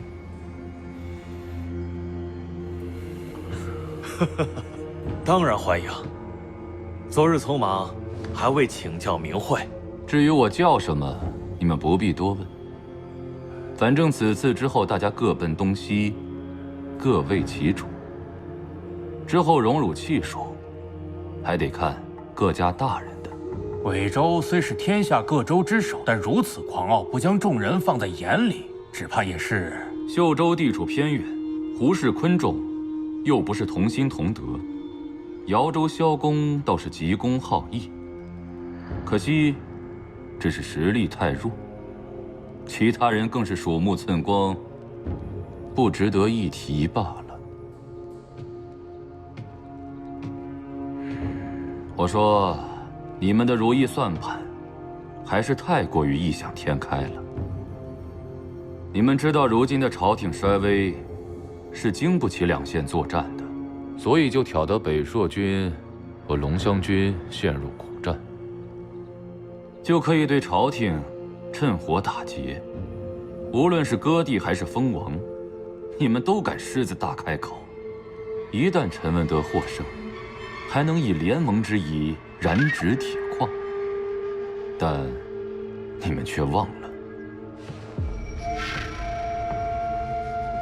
陈文德虽然是草莽出身，资历最浅，却不会随意受人摆布。万家贵更不是会被愤怒冲昏头脑的莽夫。他们两方迟迟不战，你们便要在庆州干等着吗？先生说的虽有道理，可是你们家曹大人有何高谋，我等却还未知晓啊。陈文德是何等狡诈之人，他若当真是被迫成亲，只会将那女子抛在一边，不加理会。可他如今却带着心腹四处闲情，这等柔情蜜意，到底是谁中了谁的圈套？此话当真？是我方才亲眼所见。混账！竟然将我等骗得团团乱转！好你个陈文德！我等要好好的想个办法，对他加以惩戒，让他不敢再抛开我们。以后还要多多的仰仗先生。要挫陈文德的锐气不难，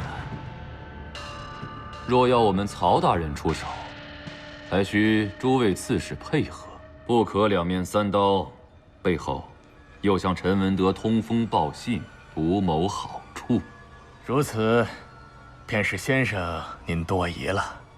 你们可要知道，陈文德只不过是我们用来对付朝廷的一枚棋子，棋子原本就该时常被敲打，不能让他太得意，自以为能脱离掌控。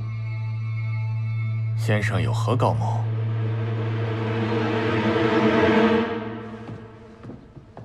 啊，累死了！啊，喊着上街的是你，现在喊累的还是你。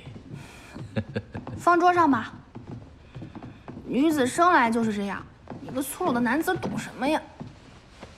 先前砍价是你最大的兴趣，现在不问价钱，全部通通拿下。你是把我当成土财主了是吗？整个庆州城都是你的，大可以不给钱直接拿走。不，庆州的老百姓不容易啊，连年战乱，现在要帮我挖铁矿，铸造兵器。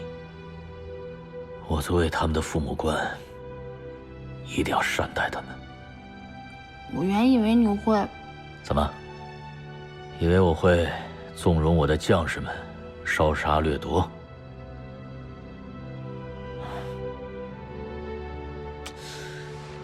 反正在你心目当中，我就是那个粗鲁残暴的屠夫，万家贵，就是那个温文尔雅的贵公子。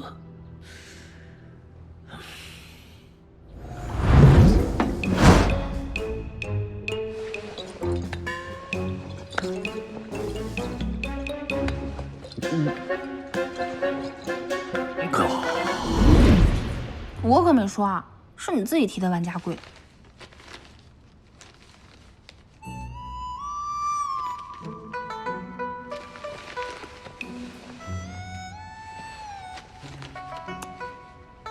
这是什么？这是艾草跟松子做的凉糖，清凉去火的。是小孩吃的东西，还买这么一大袋。你才3岁啊！我好心哄你开心，你怎么还嘲笑我呢？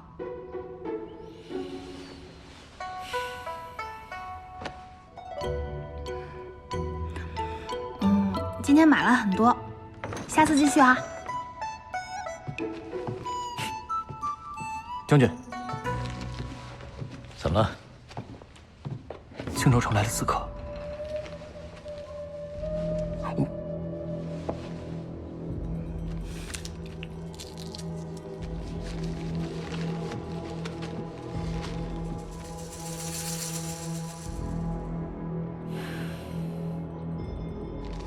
莫西，你的心愿没法达成了。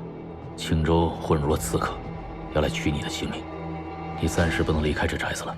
小吴，从今日起，4个侍女一直跟着他，门口放上侍卫。这件事情不能有任何差池。是，去吧。杀我？谁要杀我？你这样等于让我禁足。有人要取你性命。我在这青州城，除了女学的学生先生，还有你，没有人认识我，谁来取我的性命啊？事情绝非如此简单。就像青州女学，本来是个读书之所，结果是个是非之地。如今的青州城也是这样，看似平静，其实暗潮汹涌。各州的势力都云集于此，都在观察。如今正因为万家贵没有出手，他们看不清楚局势，而他们所有人都知道，你是我和万家贵的软肋。刺杀你，就是为了刺激万家贵，让他早日和我动手，他们好坐收渔翁之利。我哪有那么重要？那他要是一日不来刺杀，我岂不是每日都被困在这里啊？不来刺杀，那说明什么？说明我把你保护得很好。我走了，早些歇息。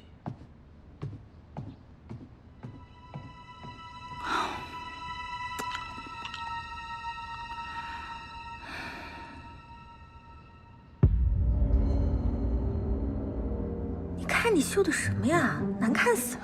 我们怎么绣也比不过立春。我看看你那个。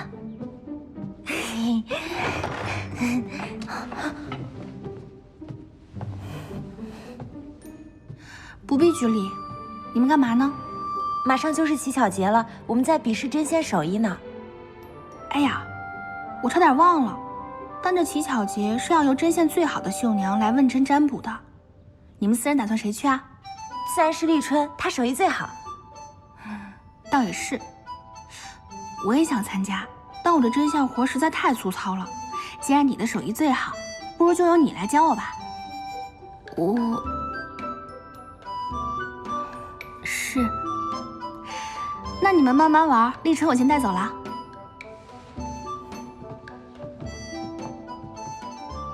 夫人，万将军确实是派我来助您逃脱，但先下一切还未安排妥当，您为何要操之过急？趁着眼下有刺客想要刺杀我，我略施小计，就可以让他们以为我是被刺客所擒。到时候陈文德肯定会向那几个州的使者要人，只要他们闹起来，我们便趁乱出城。但是还是太过冒险了。让万家贵继续留在庆州才是最大的冒险。他现在可是跟陈文德对阵的将领啊！我知道你现在能联系上他，你告诉他要马上行动，不然等真的刺客来了，到时候可就来不及了。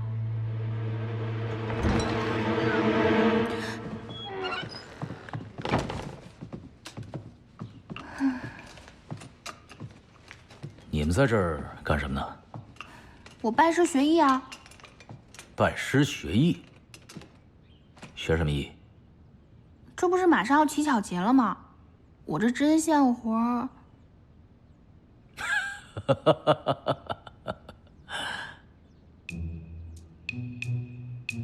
好好好，我不笑了，好好学。要是学有所成，帮为夫绣个荷包，做成鞋袜什么的。行啊，你要是敢穿，我就敢做。你来这儿干什么？这是我的房舍啊，不，这是我们夫妻俩卧房，我为何不能进来？你这眼神是什么意思啊？我来是又觊觎你的美色呀？啊？谁知道你有没有这个心思？我没这个心思，我娶你干嘛呀？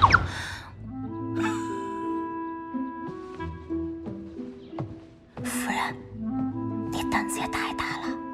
我才不怕，他是有所图的。那是……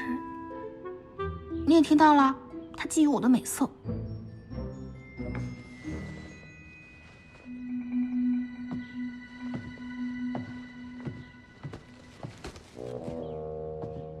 你来就是为了拿卷书？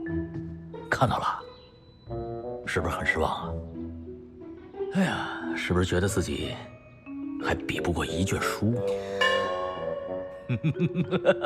滚！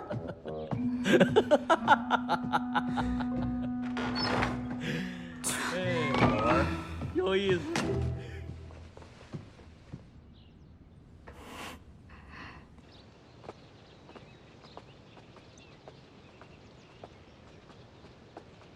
你们两个去那边守着。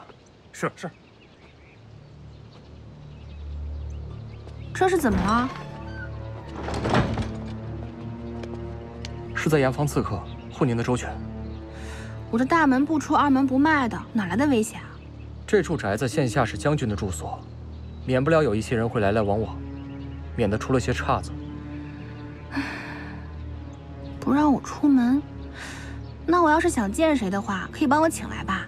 眼下不宜有人造访，连人都不让我见，我可告诉你，我是待不住的，小心我翻墙出去。那好吧。这就对了。你去城南的女学馆，帮我找一位沈山长，带他来见我。是。小五，可以派人护送他过来吧？可以。那就好。眼下我就想见见莫姐姐，你忙吧。你们两个去那边守着。是。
莫姐姐，莫喜，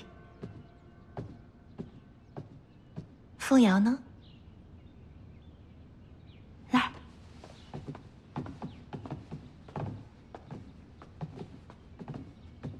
几个月不见，越发有女人的韵味了。莫姐姐说笑了，坐。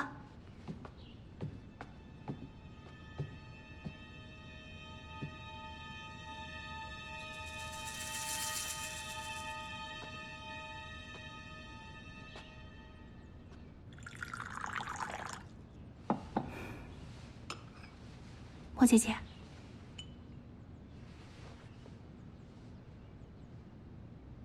好香啊！线下女血管一定很艰难吧？还好吧。莫姐姐这身衣裳是不错，就是这袖口的滚边开了些。你跟凤瑶都是讲究体面的人，若非山穷水尽，这袖口的滚边肯定是缝得好好的。更何况今日还外出会客。既然被你看出来了，我就不瞒你了。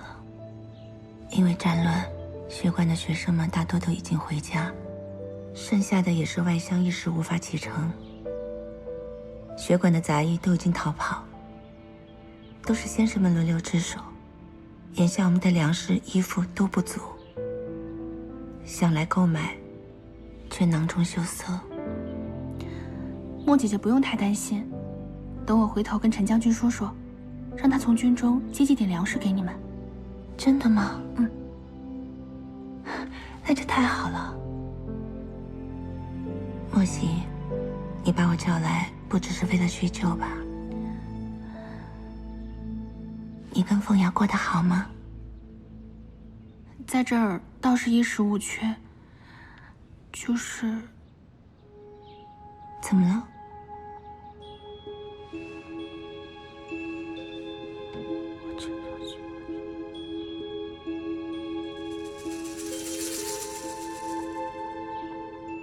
啊？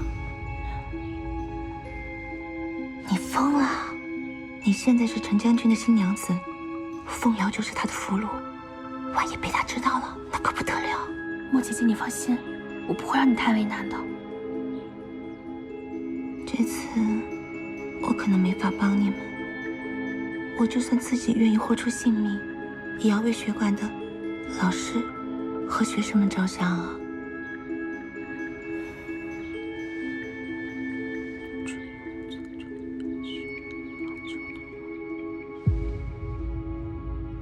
如果单单做这些，我倒是愿意试试。只是刚才你答应我的事情还算数吗？莫姐姐放心，我什么时候骗过你？你这小狐狸精怪的，经常骗我。不过凤瑶倒是老实的。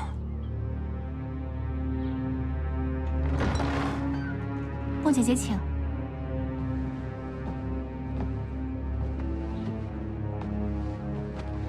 你拿着这份手令，现在到处都是士兵在盘查细作，如果遇到盘查，就把这个给他们看看，便会放行。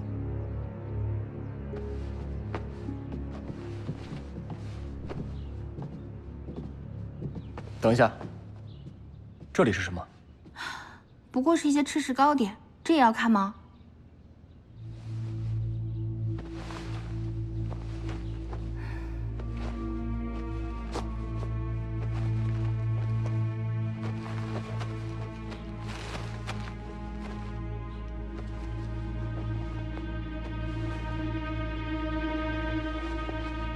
等一下，立春要干嘛去？立春要跟莫姐姐一起回女学，要取一些我要看的书。你还会看书？你什么意思啊？好。告辞。慢走。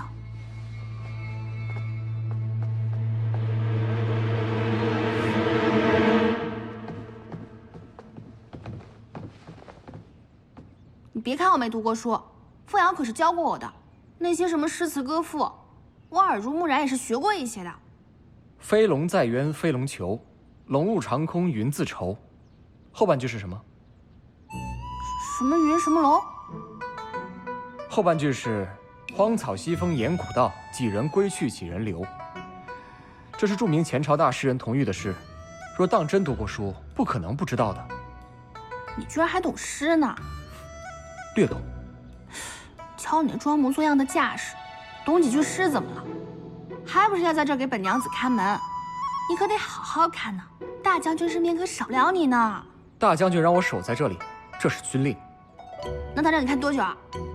直到刺客之事平息。那这刺客一日不来，你就要在这当一日的门神吗？正是。那你这些官兵在这堵着我也没用啊，让他们看大门去啊！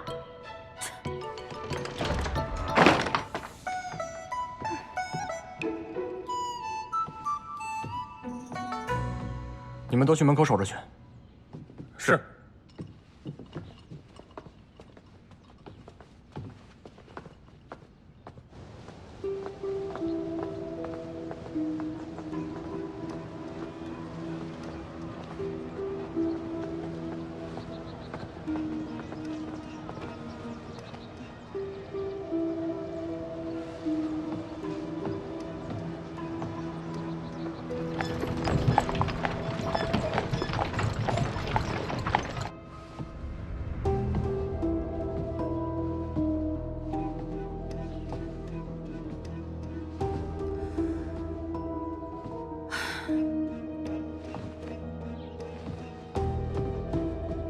你们几个3天一轮换，替我去看着那个小五，他何时来何时走，何时找了人来替换，都给我记起来。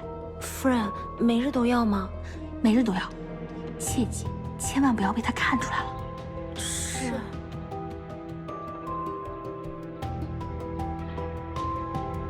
怎么了？有话便说。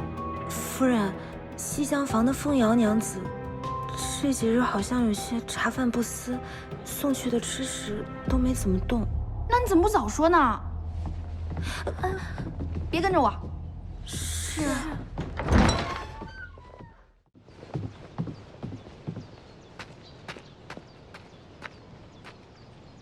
这傻子不会这样绝食吧？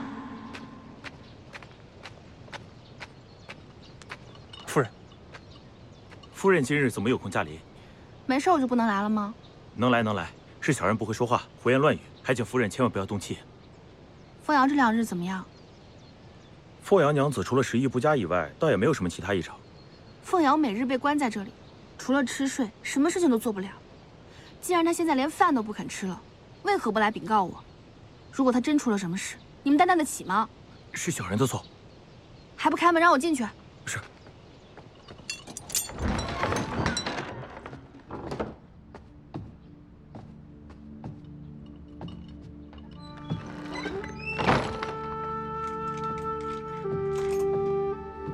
凤瑶，凤瑶，你是真的不愿意再见我了吗？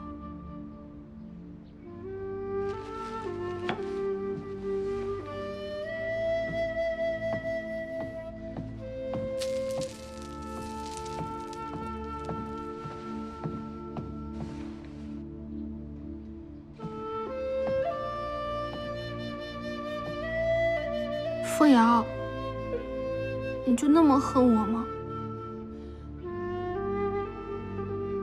我知道，我跟万家贵暗中来往，还一直拖拖拉拉没告诉你，把你一直蒙在鼓里，是我的错。还有这次拜堂，我当众揭穿你，让你难堪，还让你从将军夫人变成了俘虏。我宁愿当俘虏。我也不愿意嫁给姓陈的那个逆贼。你终于愿意跟我说话了吗？你别过来！你与万家贵是何时认识的？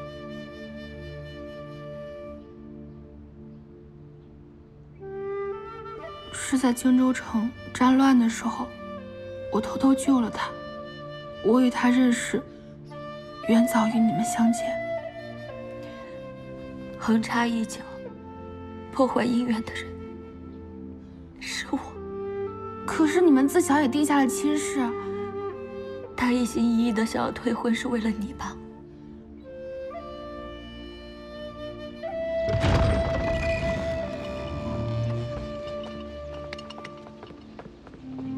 将军，小吴，这几天我忙于兵器的铸造，这里辛苦你了。看门这种事情，可以交给他们下面的人，你不用自己看。大将军，莫喜夫人古灵精怪，主意颇多，我就怕这些侍卫们很轻易就被她给骗过了。一个手无寸铁的弱女子，怎么就被你说成是混世魔王了？她若真是一般的弱女子，您就不必这么警惕小心了吧？什么人？让他走吧。那个是夫人房内的侍女秋芬，她常常会来这里转，属下怀疑她好像是来看我的。看你？怎么？一个小侍女看上你了？将军您别误会，属下只是怕莫喜夫人又在耍什么新花样，可是眼下又毫无证据，所以就只能任由她来来去去的。她又要给我搞出什么事情来？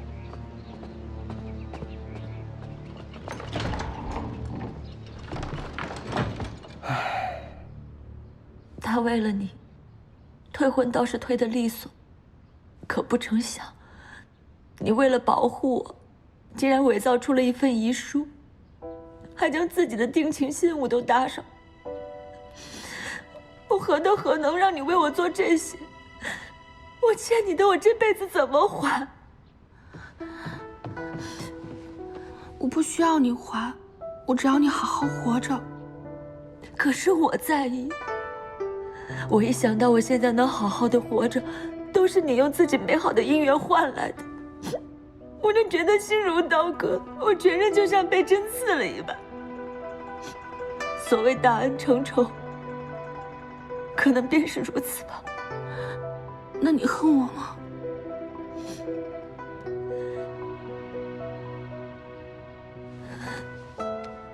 我恨你什么都不说，我恨你把我瞒得像个傻子一般。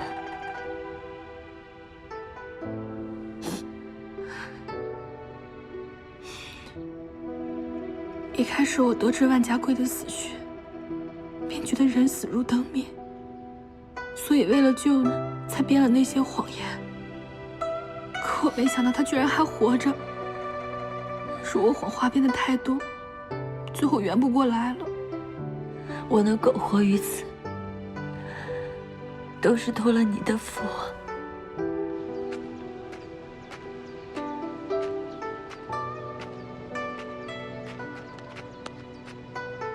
夫人可在里面？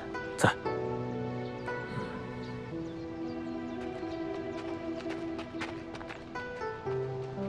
那个陈文德，应该也是对你有意的吧？一个男子若是对这个女子无意，怎会容忍她大闹自己的喜堂？他当时便决定娶你，想必是心中有你。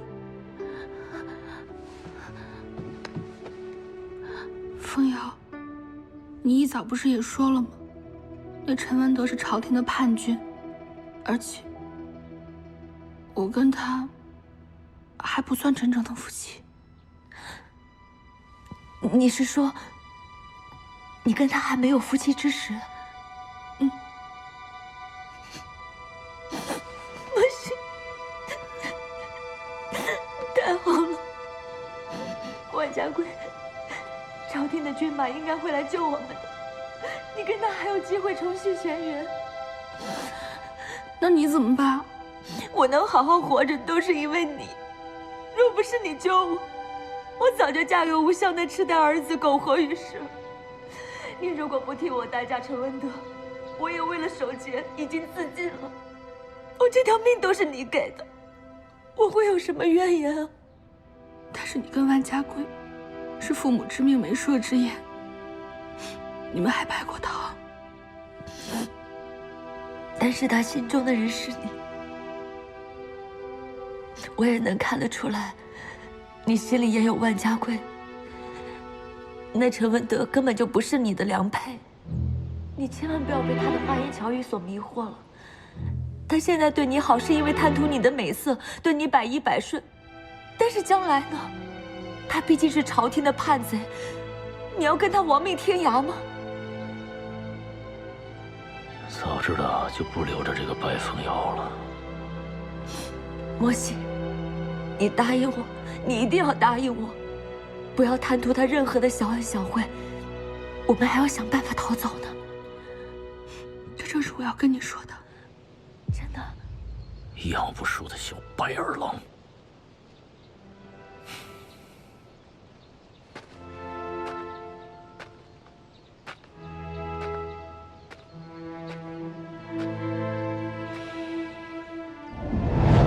莫西，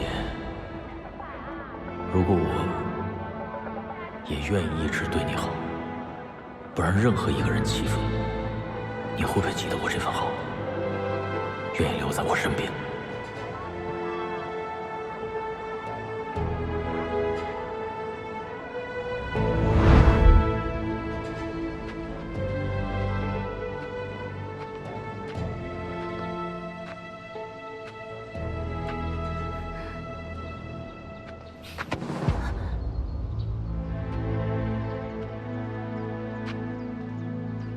跟你姐姐聊完知心话了？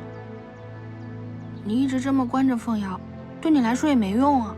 怎么想我把她放出来？你会答应？你若是真心的，只是想把她送出去，我会设法办到。如果你存有别的心思，你知道我的手段。你的手段我领教太多了，怎么会忘我？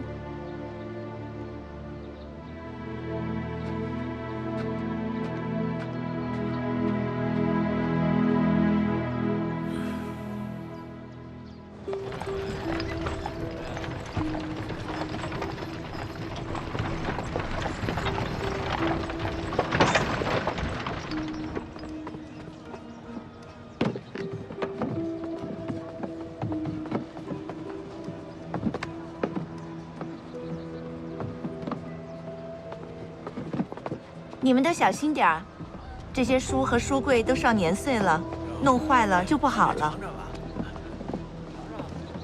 你们这是来找我们家夫人的？难不成是来找你们家将军的吗？这些都是夫人要的。沈山长，别来无恙啊！陈将军好，好久不见。这是夫人要的一些书。书？嗯。我家夫人爱看书。哎呀，我怎么不知道啊？哎呀，这大费周章的运来，莫非是准备批了给莫喜烤鸡的时候当柴火用？您又说笑了，我想应该是给凤瑶小娘子的吧。啊，猜到了。去吧。啊，走吧。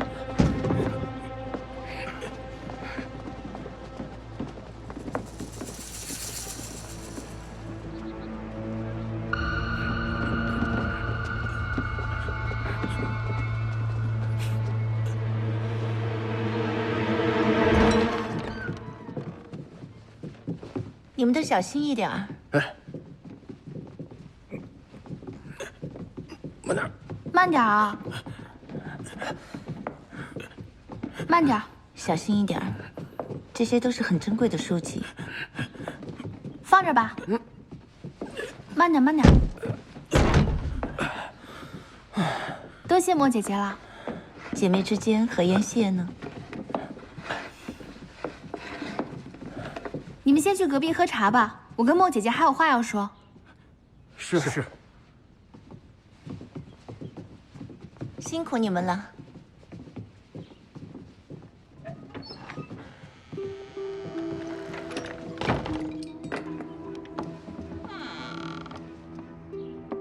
这一套是佛经，世上也没几套了。这套是文选，你姐姐最喜欢的。之前走水啊，差点都烧了。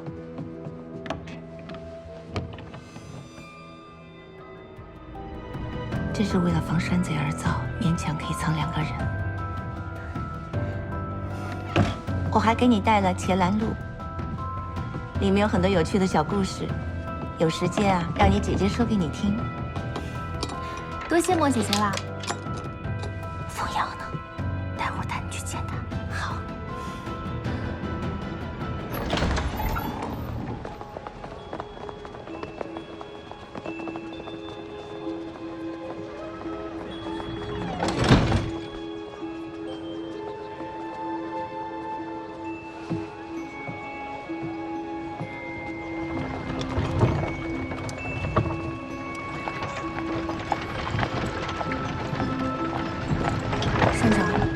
为什么要帮这个白墨喜啊？他牵扯着陈文德和万家贵，要是一不小心会引火烧身的。我帮他有2个原因，一是报恩，2是拉拢。我不懂。你不需要懂。有了依靠，乱世中的女学才能生存。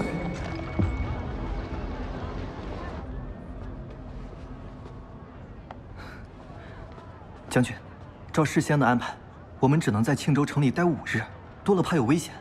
眼下已经是第3日了，北朔军的情况也打探得差不多了。若是莫喜娘子那边再没有消息，不如我们暂且撤离。再等等。若是让陈贼察觉，不但你有危险，就连城外的大军也是群龙无首，一击即溃啊！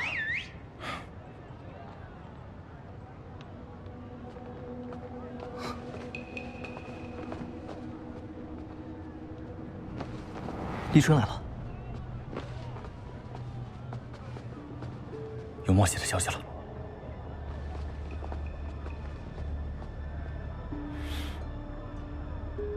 刺杀莫喜，据说是要挑拨您和陈文德死战。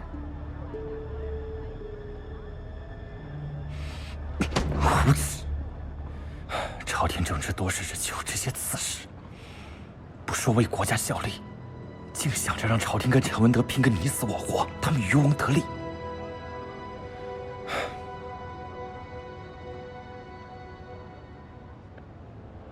莫喜的计划虽有可行之处，但终究还是太冒险了。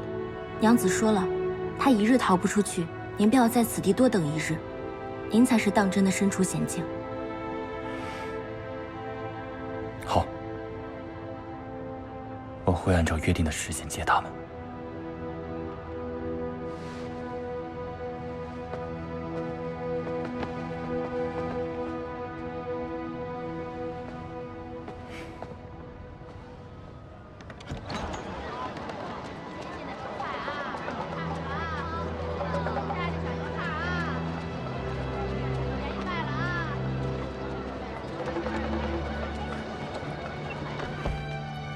都说陈文德是个十恶不赦的叛贼，但我近日在庆州城所见所闻，却发现他军令严明，爱民如子，这才让庆州恢复如此迅速。他的某些行事作风，还真是让我出乎意料。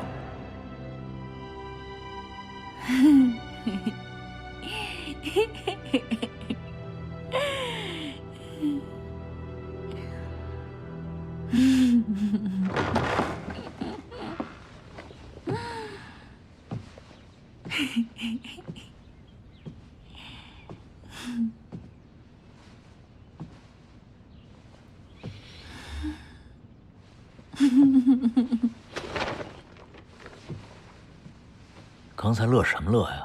是有什么好事啊？能有什么好事啊？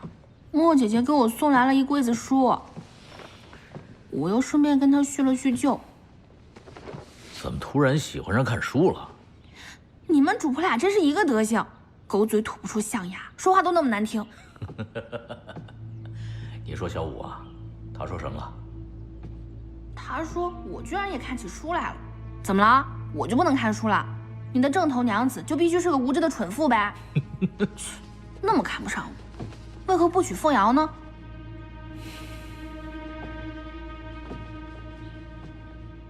生气了？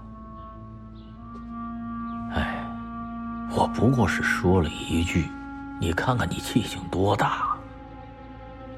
我要喜欢才女，那前几年就娶了，何必等到现在呀？不过呢，事出反常必有妖，突然喜欢看书了，一定是在打什么歪主意。反正说来说去，我就是不配看书呗。难得一回，还总把我往坏处想。我早就发现了，你说假话的时候，眼睛喜欢往左上角瞟。不过你说假话已经很厉害了，假以时日，一定炉火纯青。说吧，把沈山长请来是打什么歪主意啊？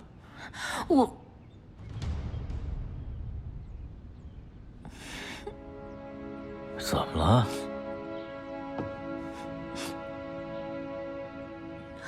还不是为了凤瑶。我怕他想不开，他做出什么傻事来，我也不敢去见他。我去见他，他只会徒增悲伤。他是个书呆子，给他看些书，或许能让他心情好一些。这桩亲事终究让我们之间多了些隔阂，很多事情我都不知该怎么开口。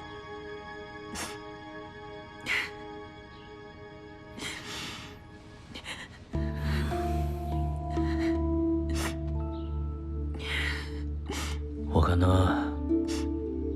对你还是挺有情谊的，老想劝你逃走。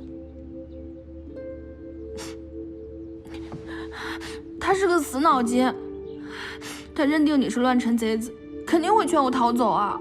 那我就不应该让你跟他来往。但我并没有这么做。我让你不跟他来往，你肯定跟我哭闹。莫西，你一定要记住我的这份信任。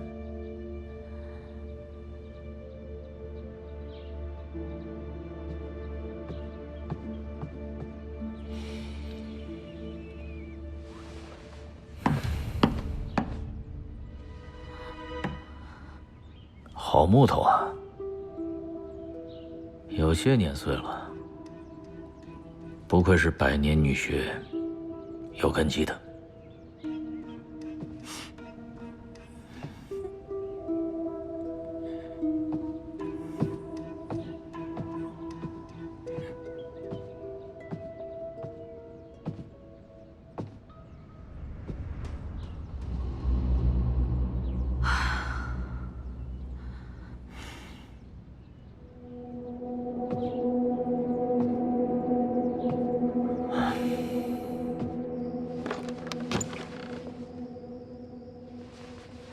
这么小的地方怎么藏2个人啊？当然能啦。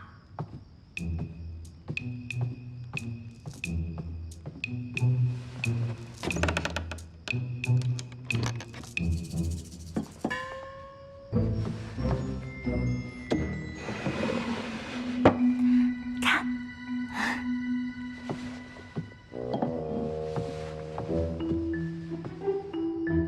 你也别担心。这书柜以前是防贼用的，我们藏进去不会被人发现的。到时候莫姐姐带着柜子离开，我们就彻底自由了。都是我连累了你。这时候说这话就没意思了吧？你别自责了，我们是万家柜宅中的家眷，陈文都不会放过我们的。不论是你还是我，难道还能逃得掉吗？你说的对，但愿我们都能平安离开此地。这出戏能否成功，还是要看你。我？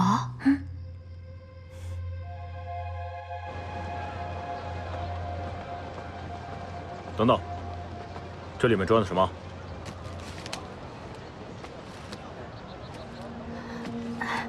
这位小哥，你也看见了，这里边装的都是些夫人和后宅的侍女们做的针线活，我们乞巧节上用的。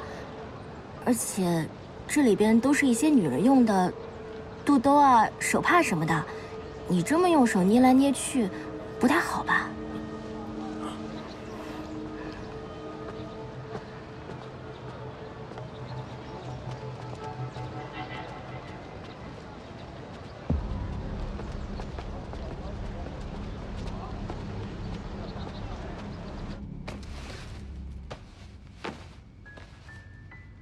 这些不是供奉到神灵那儿的吗？怎么给退回来了？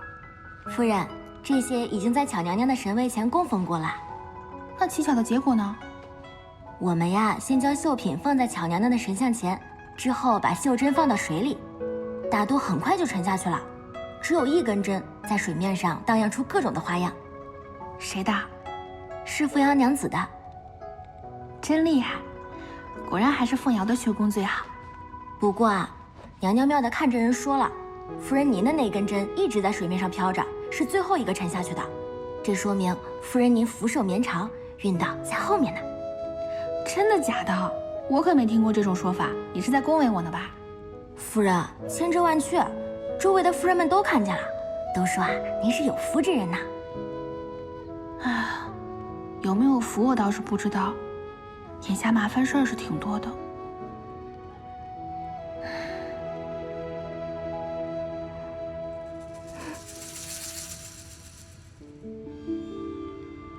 那奴婢先退下了，夫人您早些休息。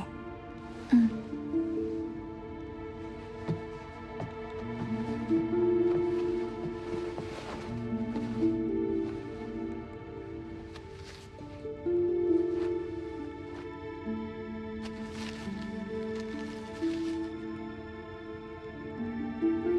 是万家贵的自己。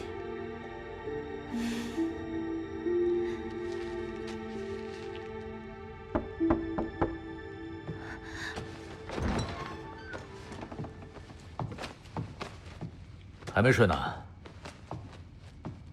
没有啊，你也没睡呢。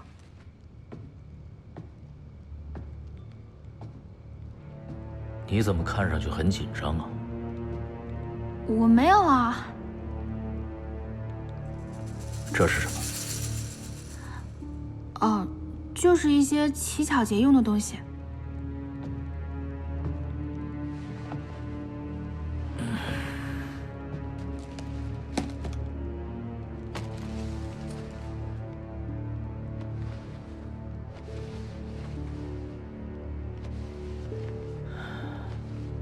我猜乞巧节，你应该不是最后一名。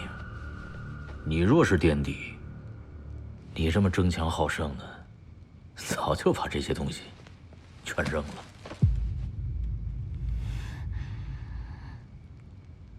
你过来做什么？不会是特意来嘲笑我的吧？我给你带了样东西。啊，这是什么？乞巧节的时候，女子都会祈求上天赐予好手艺，而他们的父母会在佛前祈求平安符，保佑他们的平安。这本来是你阿娘应该做的事情，我在庙里看见了，顺手就给你带回来了。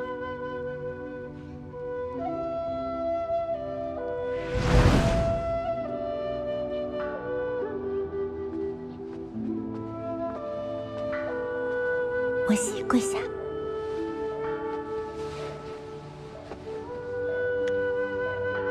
请保佑我们家莫喜能平平安安的，这辈子无灾无难。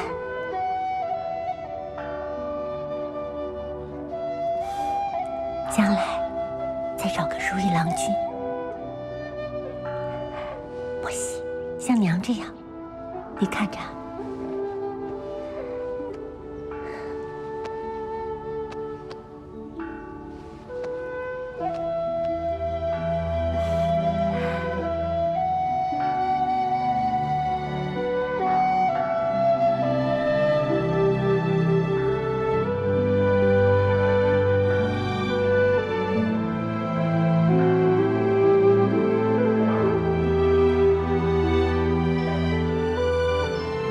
莫喜，你猜这是什么？嗯，这叫护身符。来，阿娘给你戴上，它会保佑我们家莫喜啊，这辈子平平安安，无灾无难的。将来再找个如意郎君。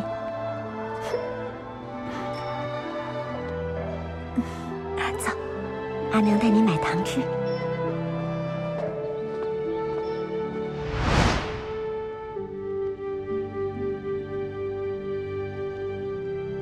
你是特地去求的？那倒不是，我就是去那个寺庙闲逛，闲逛。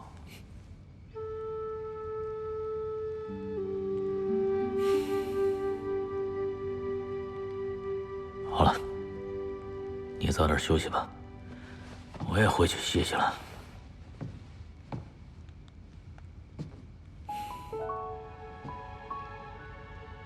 莫喜，跟着我吧。不要再惦记别人了。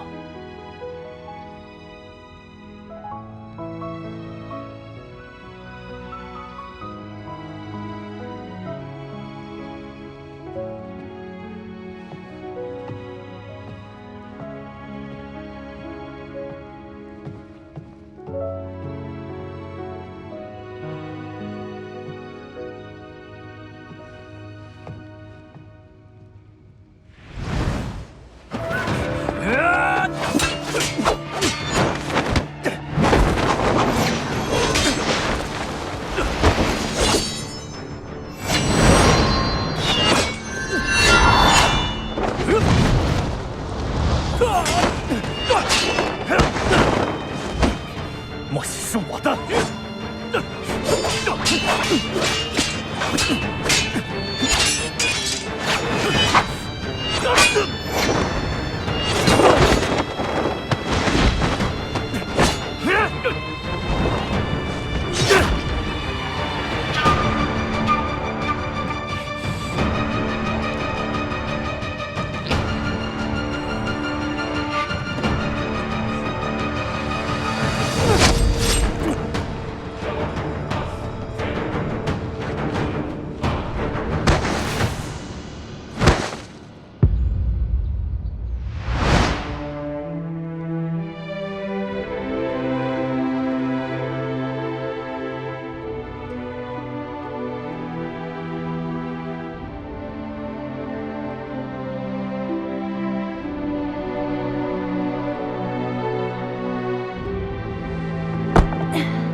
莫西，确定要这么做？100步都走了99步了，还能后悔吗？好，那我们一起。凤瑶娘子最近胃口可好？好些了，今早吃的还挺香。天天被关在这儿，你让我看这些书又有什么用？只会让我更心烦。凤瑶，你冷静一点。不只是这些书，我连你也不想看见。哎，凤瑶，主人家的事，现在进去不也是自讨没趣？再等等吧。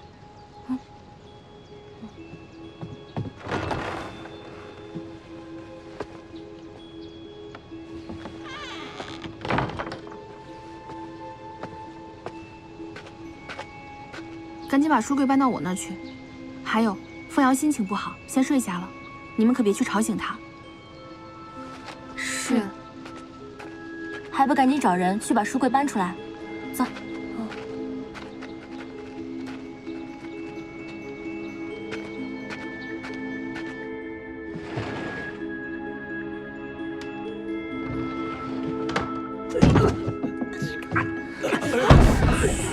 轻着点儿，别把他吵醒了。万一醒了发起脾气，你们怎么办是好？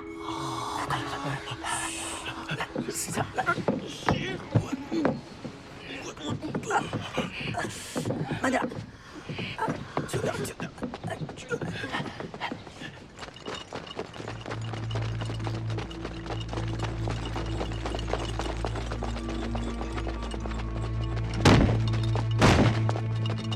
约定的时辰快到了。这柜子原本是送给凤瑶娘子的，没想到反而惹了口角，夫人也不愿意再见到她了，便送回女学去吧。是，立春姐姐。哎，不过这箱子挺贵重的，我们今日便把它送去。你们去找辆马车去，轻手轻脚些，莫给它碰坏了。那是一定。这夫人怎么不在啊？她不发话，我们也不。夫人烦闷，出去散心去了。今天这儿都交由我了，怎么，我还使唤不动你了？立春姐姐莫要生气，我们跟你走一趟便是。是。来，带我搭把手。来。来，这还差不多。啊！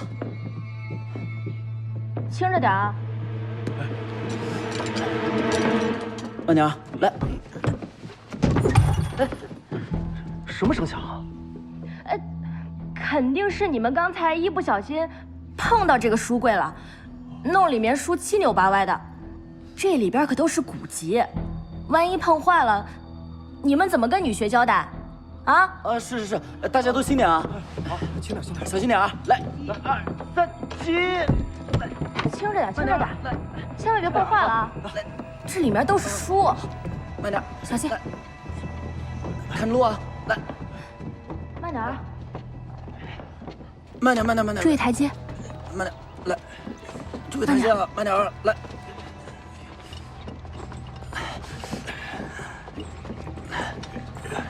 这是什么？啊，这便是先前女学送过来的书柜，原是我们家夫人送给凤阳娘子的。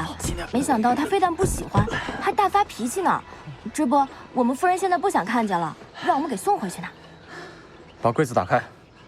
小五哥，之前不是都查过了吗？还用查什么呀？快点！来吧，快点，快点！来，小香。来。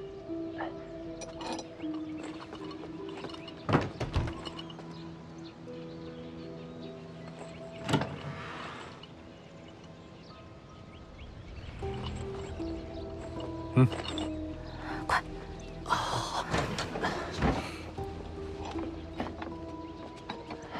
小心点，小心点，小心点。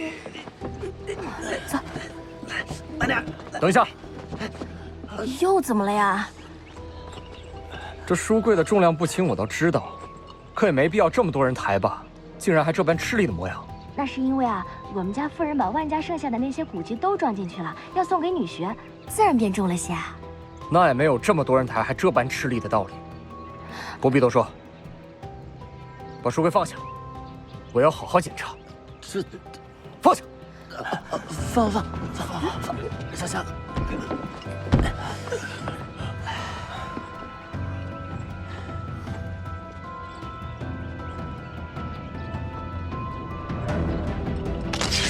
哎，你这是要干什么呀？哎，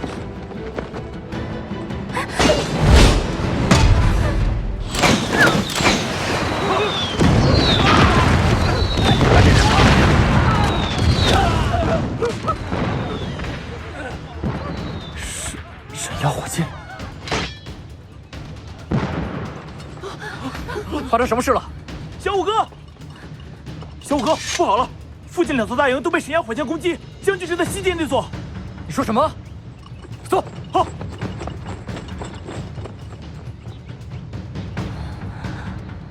还愣着干嘛？赶紧走啊！可是，外面有爆炸声。我们要去的是城南女学，那里很安全的。快走，赶紧走。走，赶紧。快点，快点。跟上，跟上。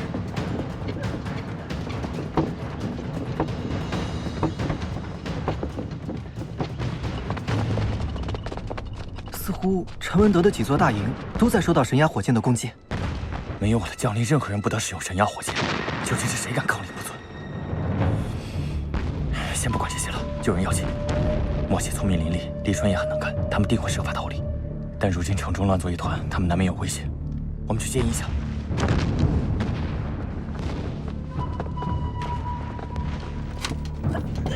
慢点，马上到了，马上到了。注意脚下啊！下台阶注意着点啊！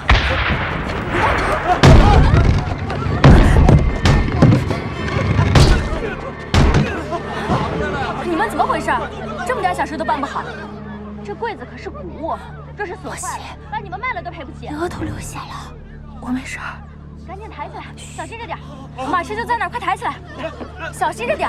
后面的人也是啊，小心啊！慢点，慢点。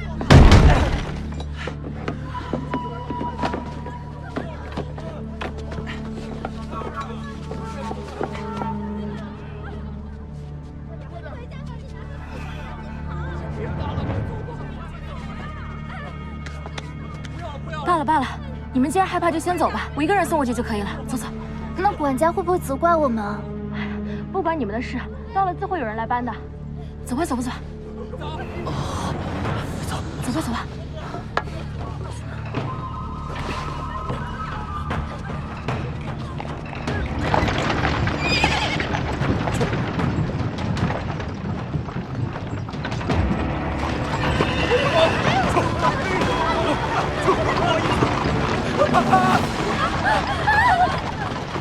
你们怎么样啊？我没事儿。但是莫喜的额头流血了。没事儿，等到地方就安全了。要不我还是先放你们出来吧，你别乱动，撑到地方再说。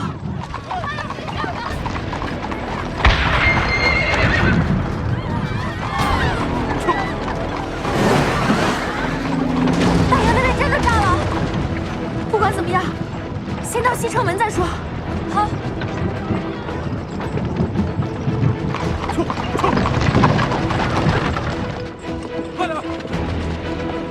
将军，你没事吧？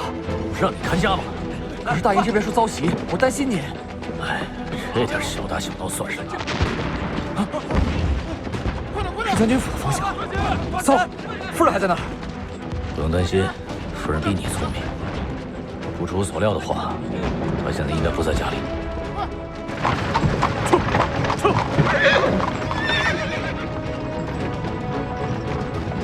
怎么了？我只是觉得，经历了这么多事情，你好像长大了不少。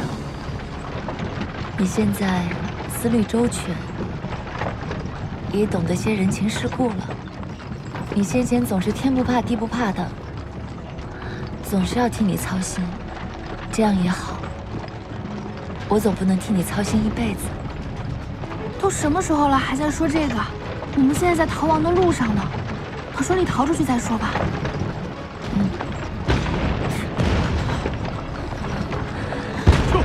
这到底是怎么回事啊？